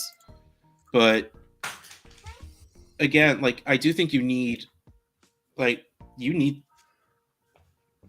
need anything now. That's like, I'm so stuck on this start 11 thing because it's more than I'm used to. But like, I still think you got moves to make before this is like you feel like a strong competitor, even though you have some studs. I'll stop now. Okay. Zulu the Witch, this show brings a lot of happiness. Oh, I'm glad to hear that. We'll really appreciate what you guys do, the knowledge, the passion, and the unique, personal, energetic stuff. Sorry, I realized I hadn't had energy for a minute, so I thought I'd add that. You each contribute to the Dynasty Grind. Vibes are impeccable. Appreciate that. They do a good job, don't they? And then there's me. It's the Dynasty. chat, man. The chat brings the happiness. We're just here reflecting. We're I think the mirror. it's really just Peter's hair. I think you're gonna say mine. It's actually getting annoying. Like I was trying to work outside today, and it kept hitting me in the face. I was like, "This is new. I do not like this." Oh my god! Now I'm picturing Peter with a sweatband. Because I was wearing a hat to keep it all back, but now it's hot, and you can't wear the damn hat. I'm like, I don't like this. I don't know why people. Visor time, Peter. It's visor time. I just got the upside down, tilted to the side. The Fabio with the fan. You know. Yeah, that's exactly what I look like. Yeah. 14 horse in the background. Several, not mine, but in the next yard over kind of a thing. 14 team startup. Want to trade the 101? Why? Go the 102 has Kyler, Kenny. Go the 103 has Herbert, Jacoby, and the 106 guy has all these picks. Love and 24 first. He's given us idea of things they might have that he could go and trade for. I mean, what's the next part of the question? Like, what are they? It's the startup. You don't need anything. Fair. It's a startup, man. I mean, you're trading back for as much as you can get. How is it a startup and they have all these players? Well, they're probably mid-startup and they drafted the picks already. Good for that guy who has all of those 23 firsts and 524 firsts. That's going to be fun. Right. But yeah, like, no, just finish the startup before you worry. And then, well, finish the startup and worry and wait 4 months before you start worrying. I mean, we can give you generic values, but I don't see anything that jumps off the page here. Whereas, I really want Kyler in a startup when I have no flaws on my team and don't have to worry about nothing, hopefully. But yeah, 3 first-round picks as a generic value, I guess. Kyler is Herbert's the best thing on the list. Is he asking? Oh no, the guy X has love. Don't trade for love. No. Definitely don't. No, that should be on a T-shirt. Don't trade for love. It looks like it's a super flex. So ultimately, my goal is to get the best quarterback I can if I'm trading the 101, and hopefully with a plus. You're not going to get Mahomes or Josh Allen, but Herbert's the next on your list here, and I try and get Herbert. Would you trade Herbert straight up? Seems fine. I would send the 101 to get Herbert. Yeah, I would not send Herbert for the 101 though. That's not the question. But he's got the pick, and he's trying to what's the best trade? Well, no, I understand that, but you've got to make it enticing for the person to trade. Well, that's what I'm asking. Do you don't think that would be? I would not trade Justin Herbert for the 101 in a 14-team Superflex. Okay. Me neither. And you don't think it would tempt people? So that was out. You'd have to add to get Herbert, or you'd probably get Kyler plus for the 101. I would think maybe. You'd be closer that way because he's not probably starting. He's gonna play for you. I assume this is Superflex. I mean, maybe it's not, but it says it's QB needy, which should only. If it's a 1 QB, then you really don't need QBs. Right. Yeah, if it's one QB, there's no such thing as QB needy. So I'm assuming Superflex. But those are kind of where my thoughts are. I try and get Herbert plus, but like, best I can do.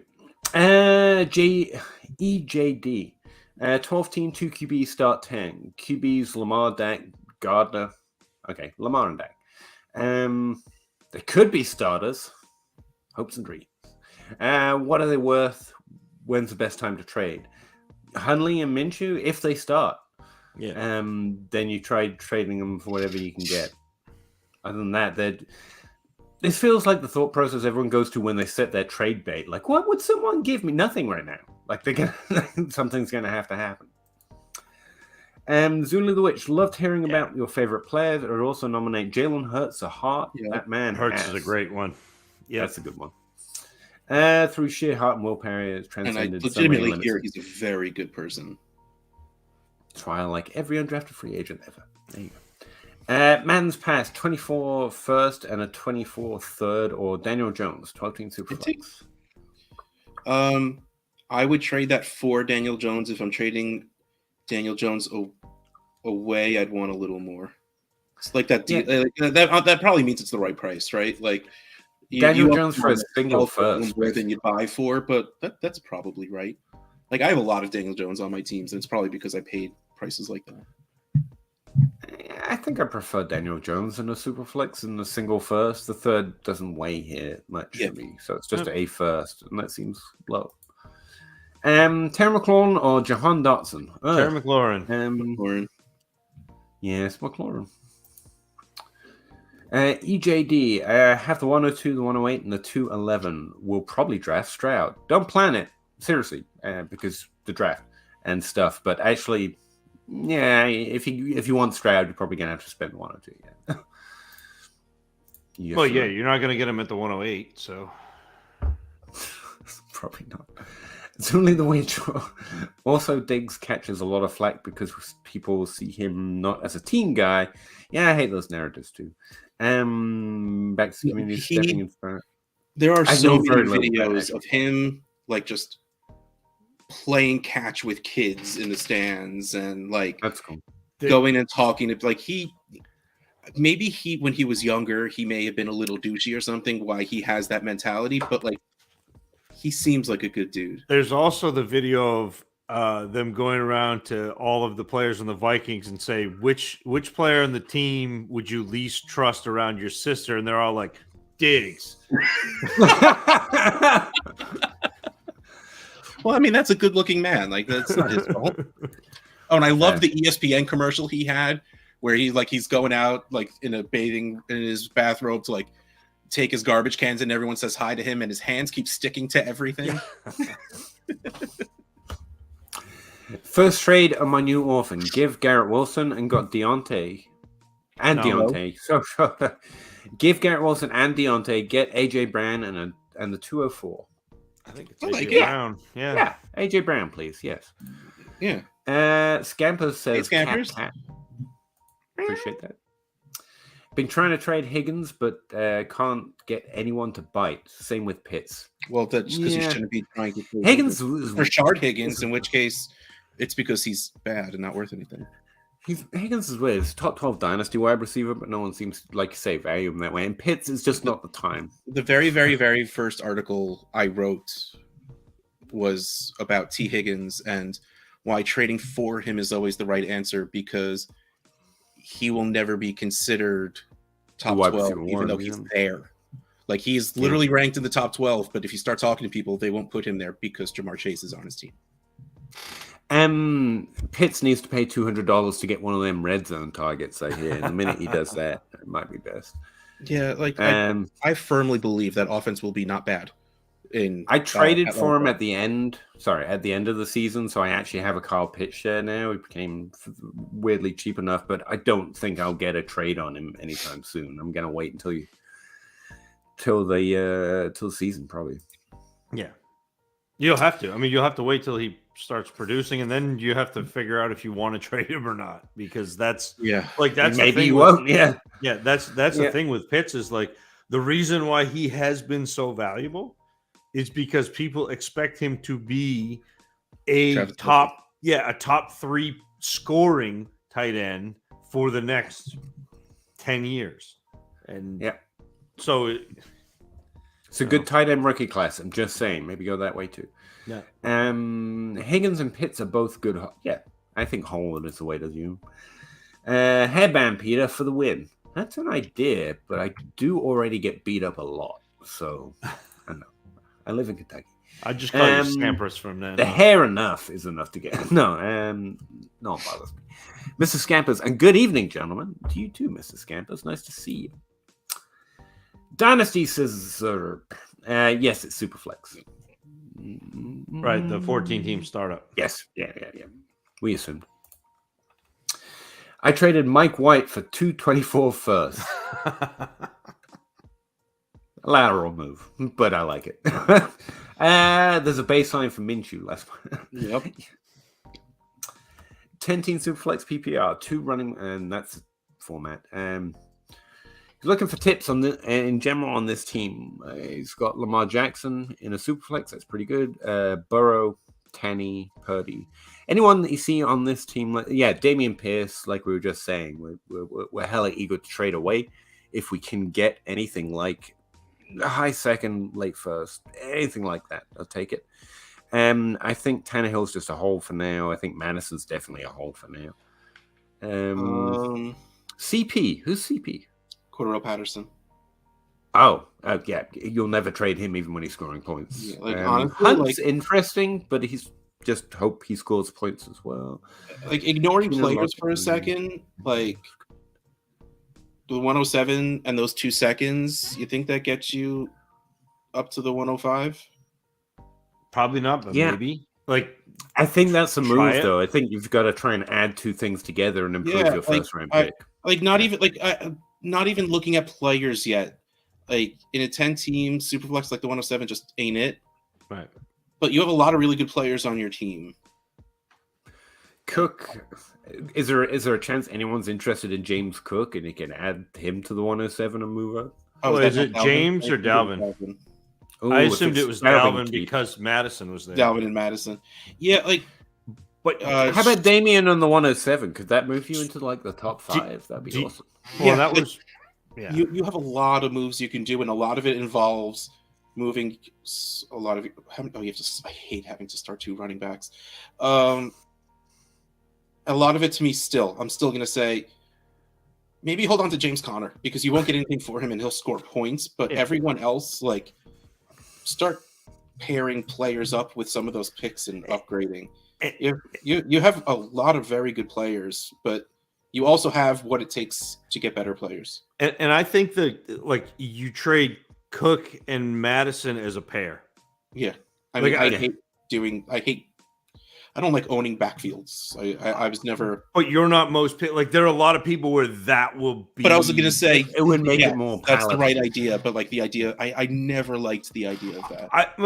That's not how I play. I like to get other people's handcuffs because if their running backs get hurt, all of a sudden they're down a player and you're up a running back, and that's a win. That to casuals or football people is the most frustrating thing in the world because they're no, if my running back hurts, I want the next guy up. That's what I want. And I'm no, you don't want to hope your guy gets hurt.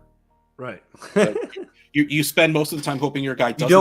You don't want to keep scoring, mid-level points if your star gets hurt because that just hurts your draft pick. Unless you see, everyone just needs to play with John Hogue. If you've got a John Hogue in your league, you can just always, give him the running back backfield and he's happy. The edge is small. If there's anybody willing to bite on I have no idea what's going on in San Francisco. Somewhere. Just capitalizing. If Purdy gets the job, he's still not going to be a top 10 quarterback. I saw someone Galaxy braiding a league on Twitter the other day, and I thought that's actually not a bad idea. He said, if in your league someone has traded Trey Lance, try and sell that guy Brock Purdy because he's out on Lance. I was not a terrible idea. That might work. Anyway, those are some thoughts. Puff pass kick. We need a Twitter poll, a new hairstyle for Pete. No one cares, but thank you. Before Elon makes he's about to take polls away from us. And also our ability to see each other. So it'll just be the same, just the people you know talking to the people you know, which I've always said is the key to having a successful social media app. I vote Problem for is, if Sideshow it started that way, we Ooh, wouldn't know each other. That's that. Yeah, it was sarcasm. Yeah, only people who know each other talking to each other. Basically, it's sending text messages to your friends. But So, I was going to say not the internet. Yeah, we basically went back to 1986 as a social media app. It's a group chat. Twitter is now a group chat. We're passing notes in class. That actually describes us fairly well. Do you like T. Higgins? Check yes, no, or maybe. You suck for not liking Bijan Roberts. I'm gonna beat you up after school because you don't like Zach Pascal. Those are my notes. I drafted Zach Pascal. Yeah, to trade him to me. You bastard. Mr. Scampers, in case you're ever in that league. Zig says he drives with 2 feet. I'm out. I've actually heard that's meant to be positive. Like good drivers, like driving school type stuff, would say. Okay, I come from a land of manual clutches. Shit out of me. Yeah. The only reason I would be for driving with 2 feet, like sometimes my knee just effing hurts, and I don't want to have to move my leg back and forth. Otherwise, I can't get the driving with 2 feet thing. It's weird. Like I would absolutely accidentally push both feet down at some point. And then I think the car just for most cars are manual, so it actually makes a little bit more sense there. But yep. Gavin, second trade just went through. Nice. Give Higgins and Pollard, get Amon-Ra St. Brown on the 110.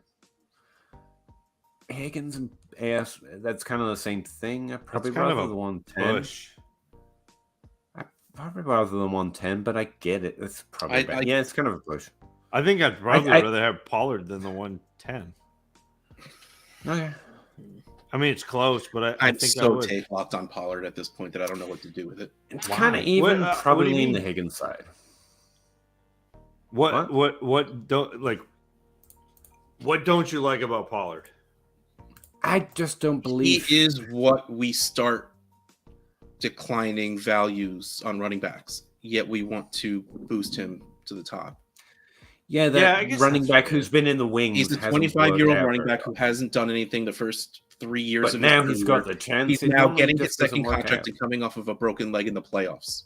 Right, but he's also playing for a coach that is like, we ran the 25th most, or the and I get 7th most, and we didn't run enough. I know he did fairly well last year. I get it. I know I'm wrong, but I don't think you're wrong. Like I think your process is sound.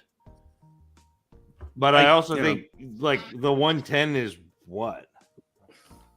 And if I can get a running back one season out of Pollard, and I'm taking that over the 110.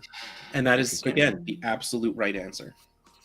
It comes down to what other people think the difference between Higgins and Pollard and Higgins and ARSB is. And it also definitely depends on your team. Like if you're not going to be a top, like if you're looking at your team and you're like, I have to squint to get myself in the top 4 right now, then what are you doing with Pollard?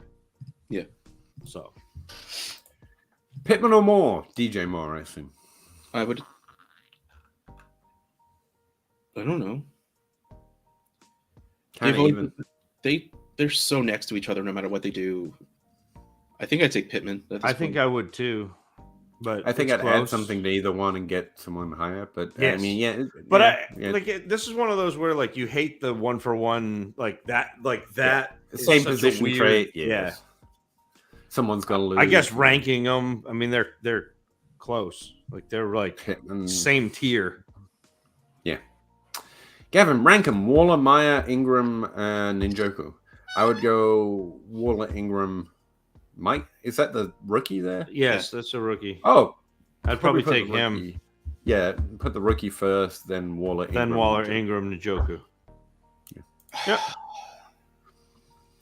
ADB is a lot higher on Ingram than you might think, by the way. Well, it's because he had a great season last year, but now you got Ridley taking all of the targets, every single one of them, and they're all going for touchdowns. Yep. Jacobs or Charbonnet? Jacobs. Yeah. Do you think there's a point this offseason where JSN has more value than AJ Brown? No, it's next offseason. Well, AJ Brown will be 26 next year, so he's old. Yeah. And I fully expect JSN to come in and be good, have a really good year, and having a second-year wide receiver coming off a really good year is a pretty good recipe for ADP. I wrote my article about Olave, and I thought he did better than he did last year. Like, he had a very good year for a rookie, but he was the overall wide receiver 24. And now I was looking at their ranks today. I was like, I thought one of them finished top 12. Oh no. He was the third highest scoring rookie behind, I think it was Wilson, and then Garrett Wilson, and then Walker. So clearly, if it was Chris Wolave, he probably would have been better. But he was the wide receiver 24 total, 28 in points per game, and now he's the Dynasty. What, 8, 9? That was funnier than it should have been for me. And I really thought he had a better season last year. So if JSN comes in, puts up anywhere close to 1,000 yards, he's gold. Yeah, next year, which 1,000 yards isn't hard anymore, especially because he will get drafted early, which means he's going to get drafted to a not great team. So I think a lot of 22 wide receivers are going to disappoint next year, and that kind of speaks to the point. But anyway, JSN for the win. 12-team Superflex PPR start 9. Fields, Watson, Hall, Gibson, Debo, pretty good team. Deontay Johnson, Ridley, Ayuk, all the discount wide receivers. And Andrews, nice. 101 and 103. Should he trade either for a wide receiver? I think in a Superflex, yeah. You're trying to get JSN, so it depends on your draft. If you think he's going to go at the 103, if you trade it, then you don't take him at the 103 though. Like if you can think he can trade back, yeah, trade back. I'd trade back to the 105 and get something on top of it for that 103, and then if JSN goes ahead of me, you still got a quarterback, or you can trade back again because there's a quarterback on the board, and then all of a sudden you've amassed picks, and then take Addison and call it a day. Like, yeah, in this situation, yeah, like it's funny. I was in Trade Addicts. Someone asked the question. I have the 102 and the 104. I want JSN. I don't care which quarterback I get. Is it crazy to take JSN at the 2 and take whoever falls to me at 4? No, that's fine. No, my policy if you won't let me move back, I will. That's not the same as this. Like this, I can't. Like, I get taking your guy. I get it. I really, really do. And honestly, if you want him, you take him. Who cares? You got the player you want. But value-wise and pure dynasty strategy-wise, the real move is to either trade back or see who you can get for that 103. My policy is literally I'll take JSN if that's who I want. I will not trade back. But it's different in Superflex with quarterback. It's just different. And until the world moves and the league recognize it, unfortunately, it's one situation where you're like, I've got to trade back, or I'm taking a quarterback and I'll trade for the 105 to get JSN for something else, with something else. It's quarterback in Superflex. It's different, unfortunately. Broken leg Pollard. I mean, that's like we have like modern medicine at this point. Like you're talking, they won't make him run out there. You're talking 3. They won't re-break it. You don't have to start the season off the same 3 months, and then you can start going after it again. You know, like training and that sort of thing. But like broken legs, I've done it. I've done it, Pete. Like it's not that long. It's not like it was his femur. Like, let's put it out there. Suck it up. Throw some dirt on it and walk away. You know what? You know what's funny, Russ? That time these NFL players stop being so weak. Is that's going to be my open tomorrow for the Dynasty Dummies? To suck it up, throw some dirt on it. Like we've done such a disservice to like. Men, like the guy, like men, yeah, like the stuff, like you got to be tough and you got to. It's like, dude, that's not being. Yeah. The T. Higgins poster in the background looks a bit biased towards half of those questions. And it's entirely true, but me and Zach balance it out. And I well. also admit it. I'm not hiding it. Nick Martin, who's yo? No idea.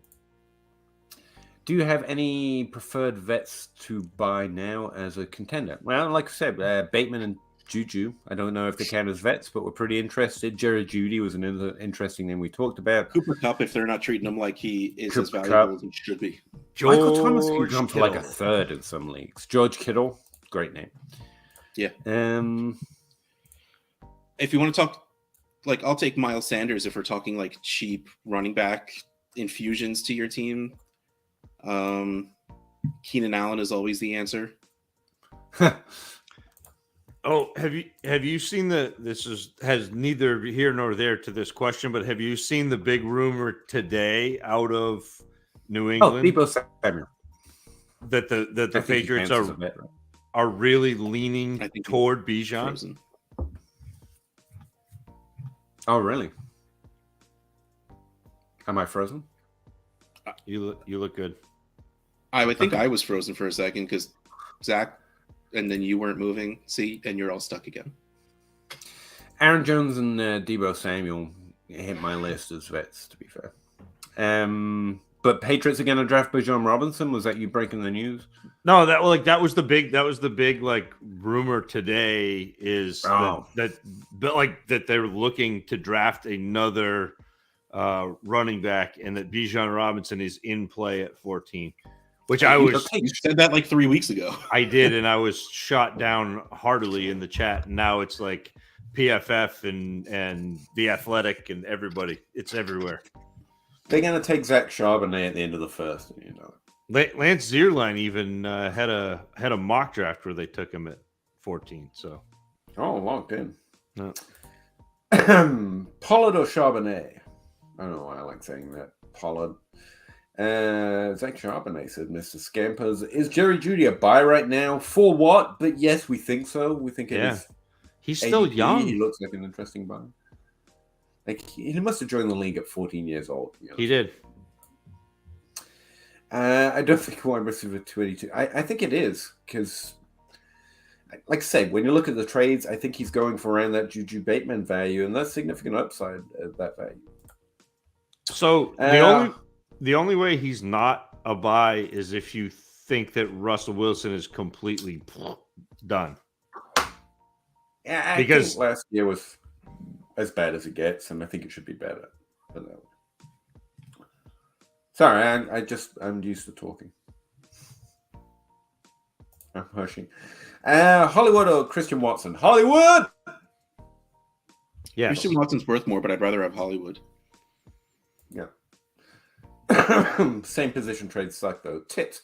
Yeah. Tried to buy the ship and kept falling short. That's always rough. 12-team PPR, 1 QB, Herbert, Eckler, J-Rob, Hunt, Cup, Adams, Amari. That's a pretty good team. Marcus Brown, Pittman, Gabe, Andrews. Solid team still, though. And you still got picks. The 110, the 210, 309, but he sold all his 24 and 25. Future. This team's good enough. I think he should keep pushing. Yeah, you got to move up in this draft. Like, if you want to see if you can age down, like maybe like if you have a team somewhere that wants to make that push into competing, and if like they believe in Adams, and you can get like Drake London plus, like go get a young guy who like you believe in or we've seen produce plus something, then like that's probably the only sort of moves I would do. Like it's still a very strong team just to keep moving with. You're gonna be a contender next year. I mean, the answer is the same as always. Try and trade up from the 110.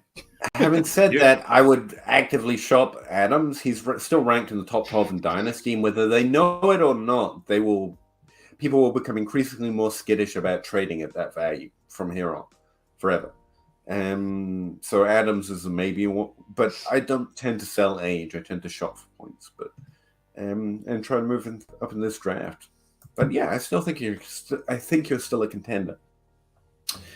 Genji, Judy at wide receiver 21. I'd take Ayuk, but we're not talking about in a draft. You have the option. We're talking about who's easier or harder to trade for. I'd trade for Ayuk or Judy at similar value. Depends what the owners in leagues think. DJ Moore is going significantly higher than that in trades. That's why it looks a little insane. And I think you have to pay more for Burks as well. I'd have to check that, but I think Burks is higher. If you're actually looking to add him to rosters instead of draft him according to Keep Trade Cut. Keep Trade Cut's got some benefits, but it's awful. It's awful in some ways too, and that's one of them. You know what's wild is that Judy is a year younger than Ayuk. Yep. Judy. Really? I actually did not know that. Ayuk played JUCO too, so yes. Right. But Judy is a year younger than Ayuk, which is just well, I mean, like. That doesn't necessarily color opinion on it. I still prefer Judy to Ayuk. I know that's fine. And just pee on it and prevent infection. I think there's jellyfish stings, but also it doesn't work. Same thing. Broken leg, jellyfish stings, same thing. Yeah. Just pee on it. Peeing on things is normally the answer, let's face it. Yeah. Kevin, no tight end premium, 12-team Superflex. Give Goddard the 308. Get a 24 first and 24 second. First over the tight end.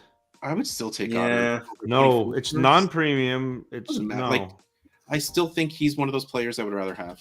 I'm going to tell you a secret. Tight ends in the first? No. Okay. So I'd rather have the first than a tight end. But you're not risking anything. You know Goddard's good. It's different. You know Goddard's like the middle of good. He's not good. He's like, good. Like you want him to be good, but he's like, no, good. He's good. I did no hand motions. My arms are crossed. They are folded because I am trying to portray stern and confidence. The answer is Goddard. The reason I like Goddard and Muth is because they actually trade a little easier than like Hawkinson, for example. But first, in all honesty, you get the second two, it's fine. That's the right price. Whatever makes you happy. Yep. Interesting how the Dynasty community doesn't seem to discount running backs and wide receivers with ACLs.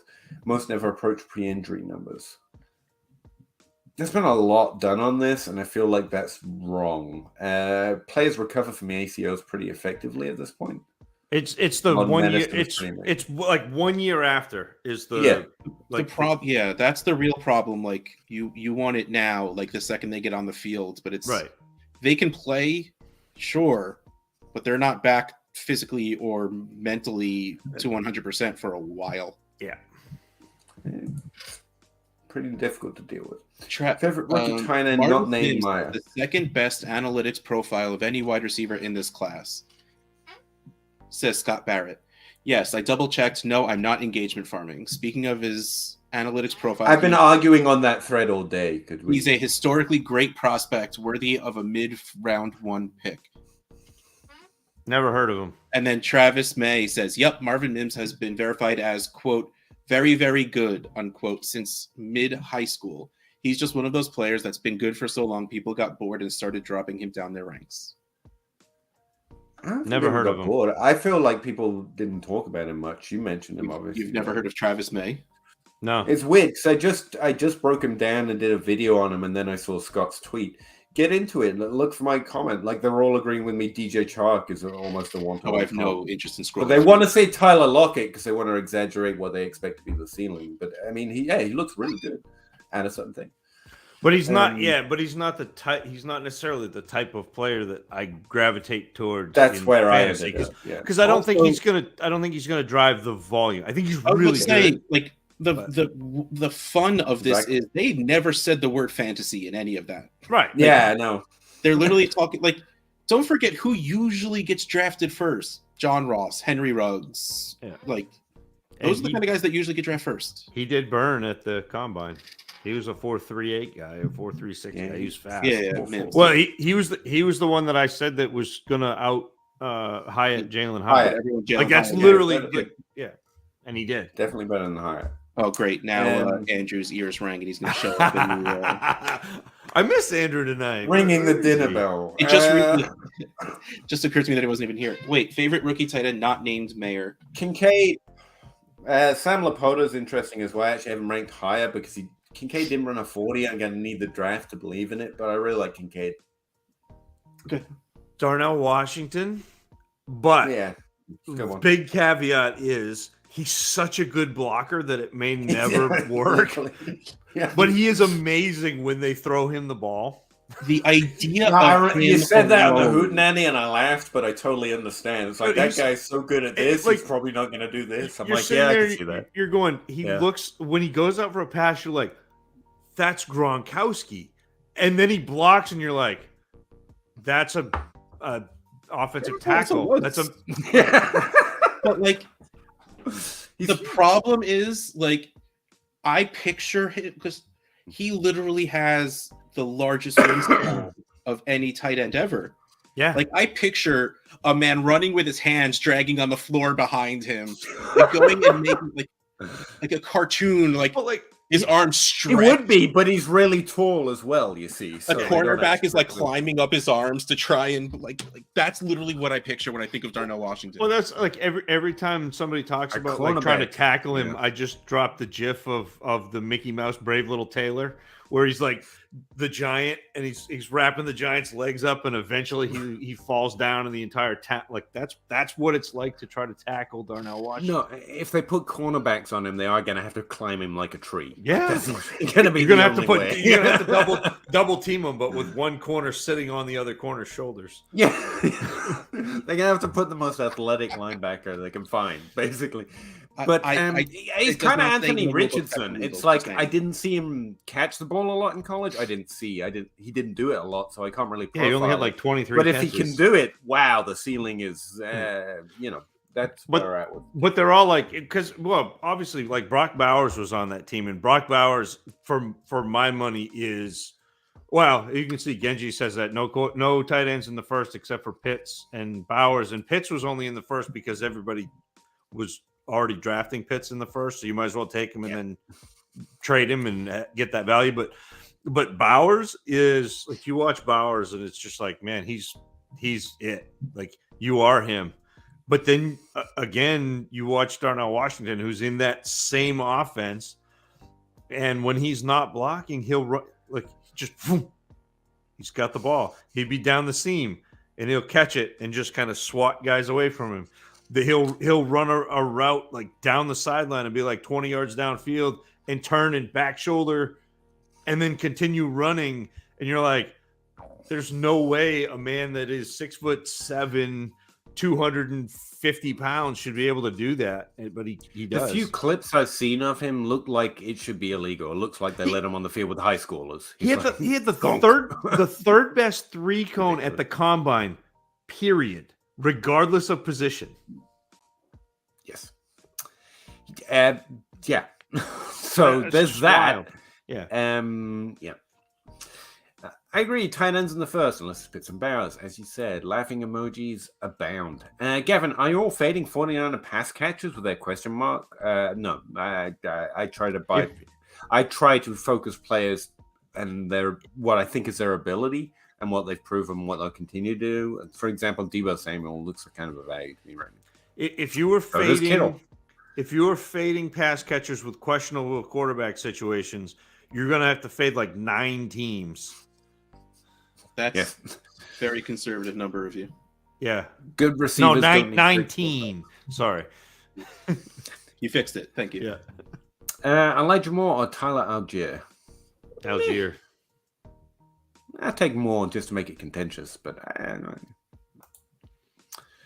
49ers skill players are buys. Actually, I can't think of one. Like, I think Lance is an interesting spot. Kittle's at a really interesting spot. Deebo Samuel is. And Faye's fine. It's not back up in the 4th round or anything, so it's fine. So I don't entirely disagree. EJD, what top 10 running back that has posted just as good or better at numbers after Adrian an ACL? Peterson. Saquon. Like, literally the first Saquon. one. And, I mean, all of them. Nick Chubb. Oh, man. Since This is Adrian a Peterson early. surgery has just been kind of like Nick Chubb. I mean, if Todd you're Gurley talking the very next year, maybe Nick Chubb and Todd Gurley had him in college, so you're not even thinking about it. But Nick Chubb lost both of his knees at the same time. Literally, they were removed from his body on the field. This feels like Frank Gore was injury prone for a long time. I'm not up to date on injury. This is stuff that we were debating back with Adrian Peterson, and then he did it, and then everyone else since then has done not a it. human. I feel like some updating might be necessary. Somebody drafted him. Not human. Adrian is not human. Somebody drafted. I did my first initial rank at tight end, but I can't say I'm deep in the weeds. I know Musgrave's name. He looked fine. Do you have? Yeah, I mean, he's okay. I have my notes on him. I don't have my rankings. If I pull him up, the stream crashes. So he has good enough speed that he can create mismatches in line and down. He can get downfield and be split wide. He's a field stretcher. I think he provides some verticality from the tight end position. He's good at finding holes along the sidelines against zones, which is kind of a new thing where they're doing the cover two, and there's a hole kind of between levels of zones. And he plays the boundary really well. He run blocks like he's pass blocking, though, where instead of when you run block, you want to run out and hit the defender and push them. But he gives ground like he's pass blocking, which is not ideal. Oregon State ran away from him almost all the time. So they weren't using him as a blocker. They were running away from him as a blocker. And I do think that he plays to contact a lot. He gets kind of into defenders in too many of his routes and then can't re-separate. And so he's fine, but he's not. I don't see him as being as much of a difference maker as Mayer, Kincaid, or Washington, and even Laporta. So I've got him ranked last. Yeah, I just looked at my notes on Sheets because I can't actually pull up the actual sheet because it crashes the stream. So I pulled up the sheet. I've got Patreons to remember my notes. I didn't understand it until I saw that last year. His receiving stats looked kind of decent last year when he played 2 games and got 169 receiving yards. Year before that, when he got 10 games and 300 yards, not so great. I don't mess with that. If that 2 games is actually 12 games, he'd be great. Right. So no, I'm not particularly in on that one. You're the 106. The three Addison. QBs. Oh wait, Bijan and JSM went. Are you taking Gibbs over Levis? Gibbs. Yes. Lamar or Fields? Addison over Levis too. Lamar or Fields, guys? I said Lamar. Yeah, Lamar. I think. Yeah. And Zach's not allowed to talk about Jalen Hyatt without singing Zoot Zoot Hyatt. Hyatt. Throw the ball down the field. Tight end premium 1.5. What range of draft pick would you give up for Hunter Henry? Mid to late second, maybe. If I just needed someone. How many times did that guy bust his knee up and came back and was fantastic? Sorry, I've been looking it up. Statistically significant running back, if I remember the numbers right, ever, by the way. Gibbs or Higgins? Higgins. Especially before the draft, at least. Yeah. Yes, Higgins, but with the caveat that Gibbs is going to be a top. Yeah, we like Gibbs a lot. But he's going to be a top 6 or 7 running back headed into the season. I don't believe that. Yes. I mean, I still said Higgins, Russ, but I'm just saying that Gibbs is going to have some value. Oh yeah, absolutely, and he should. Number 5.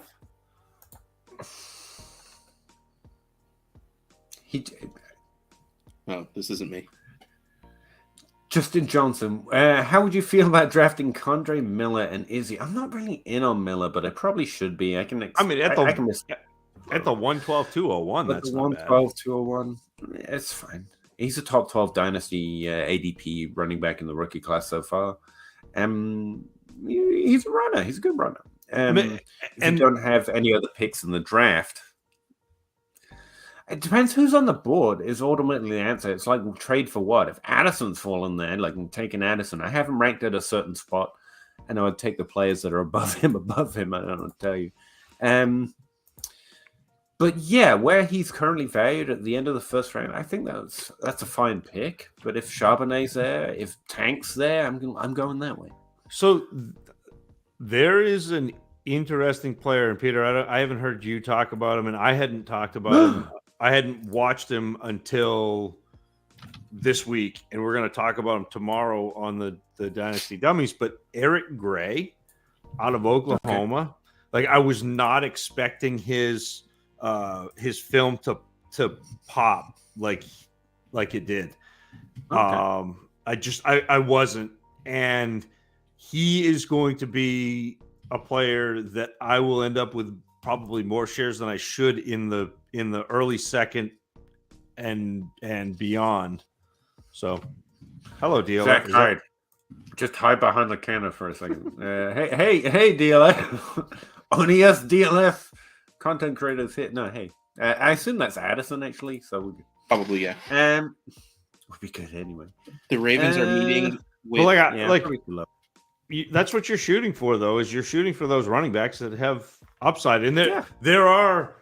Oh my goodness, there are so many running backs in this class who have potential to do other Charbonnet, Roshan Johnson, Kendra Miller, Gray, Bigsby, Abanaconda, Zach Evans, Evan Hull, Devin A-Chain, Sean Tucker, like all of those players have potential to come in and especially without the draft, it's a little hard to guess. But yeah, my answer is I probably have some running backs above him I'd rather take there. But if that's your guy, you should definitely feel comfortable taking him there. That's actually a pretty reasonable ADP for him, and that's the best we can do. You take him as reasonable enough value, but you take your shots. Any strong opinions on Tyson Bagnet? Don't know that guy. Deuce Vaughn, love him. He's a receiver at the NFL level, though. Abanikanda, I'm not a huge fan, but Zach just mentioned him as someone on the upside. Chris Rogers, it's all right. A.T. Perry, I actually like pretty as kind of a deep wide receiver sleeper, as much value as they have. Ford Whitten, no. Xavier Hutchinson. I have recorded a video on this, but A.T. Perry and Hutchinson, there's a group of junk drawer wide receivers that I like, but Hutchinson kind of doesn't make the top three. I think there's some interest there. We'll see what the NFL thinks. My problem is I will never be able to hear the name Ford Wheaton without saying it like Jay might.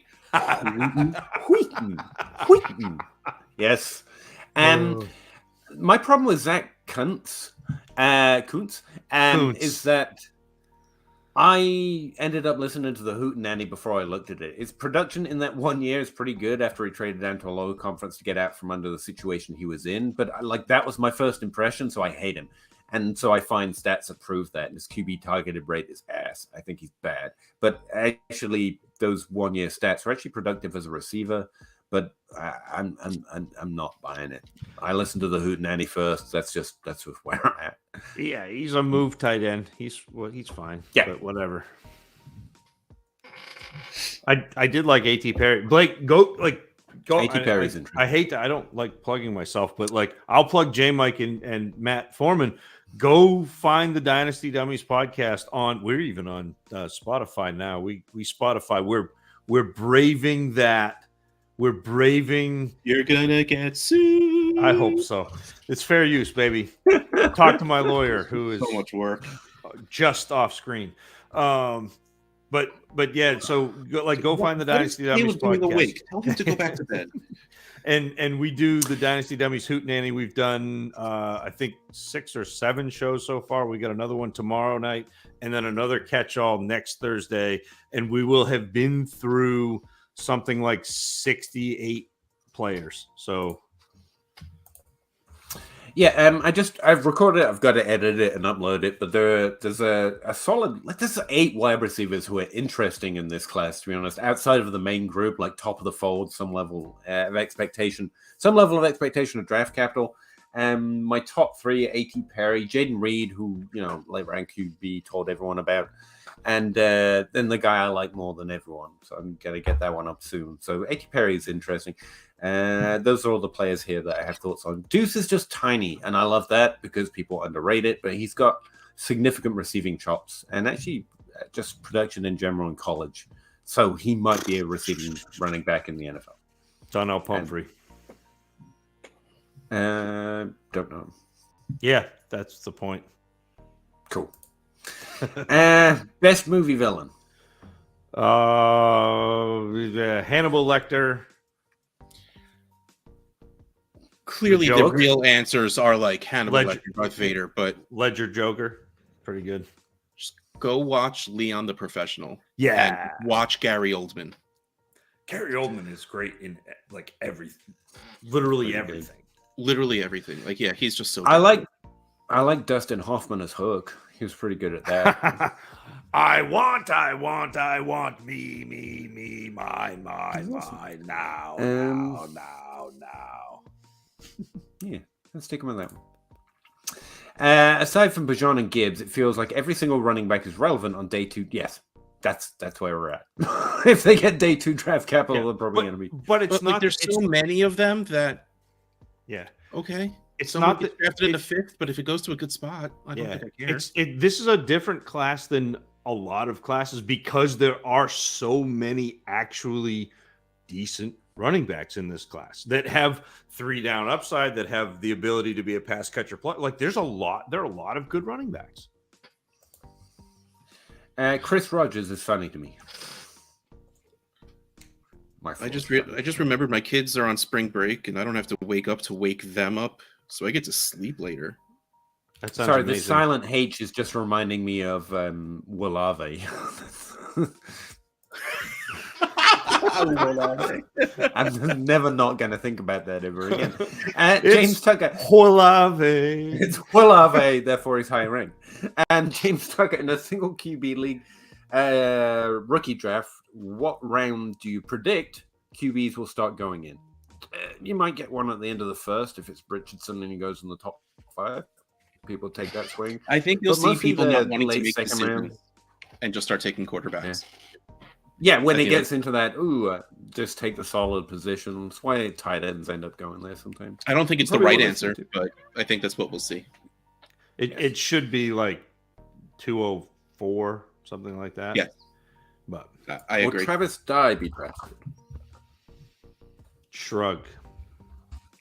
I don't know who's. I don't predict who's going to be drafted or not. Like I don't find value in that. Mr. Scampers, I hate to.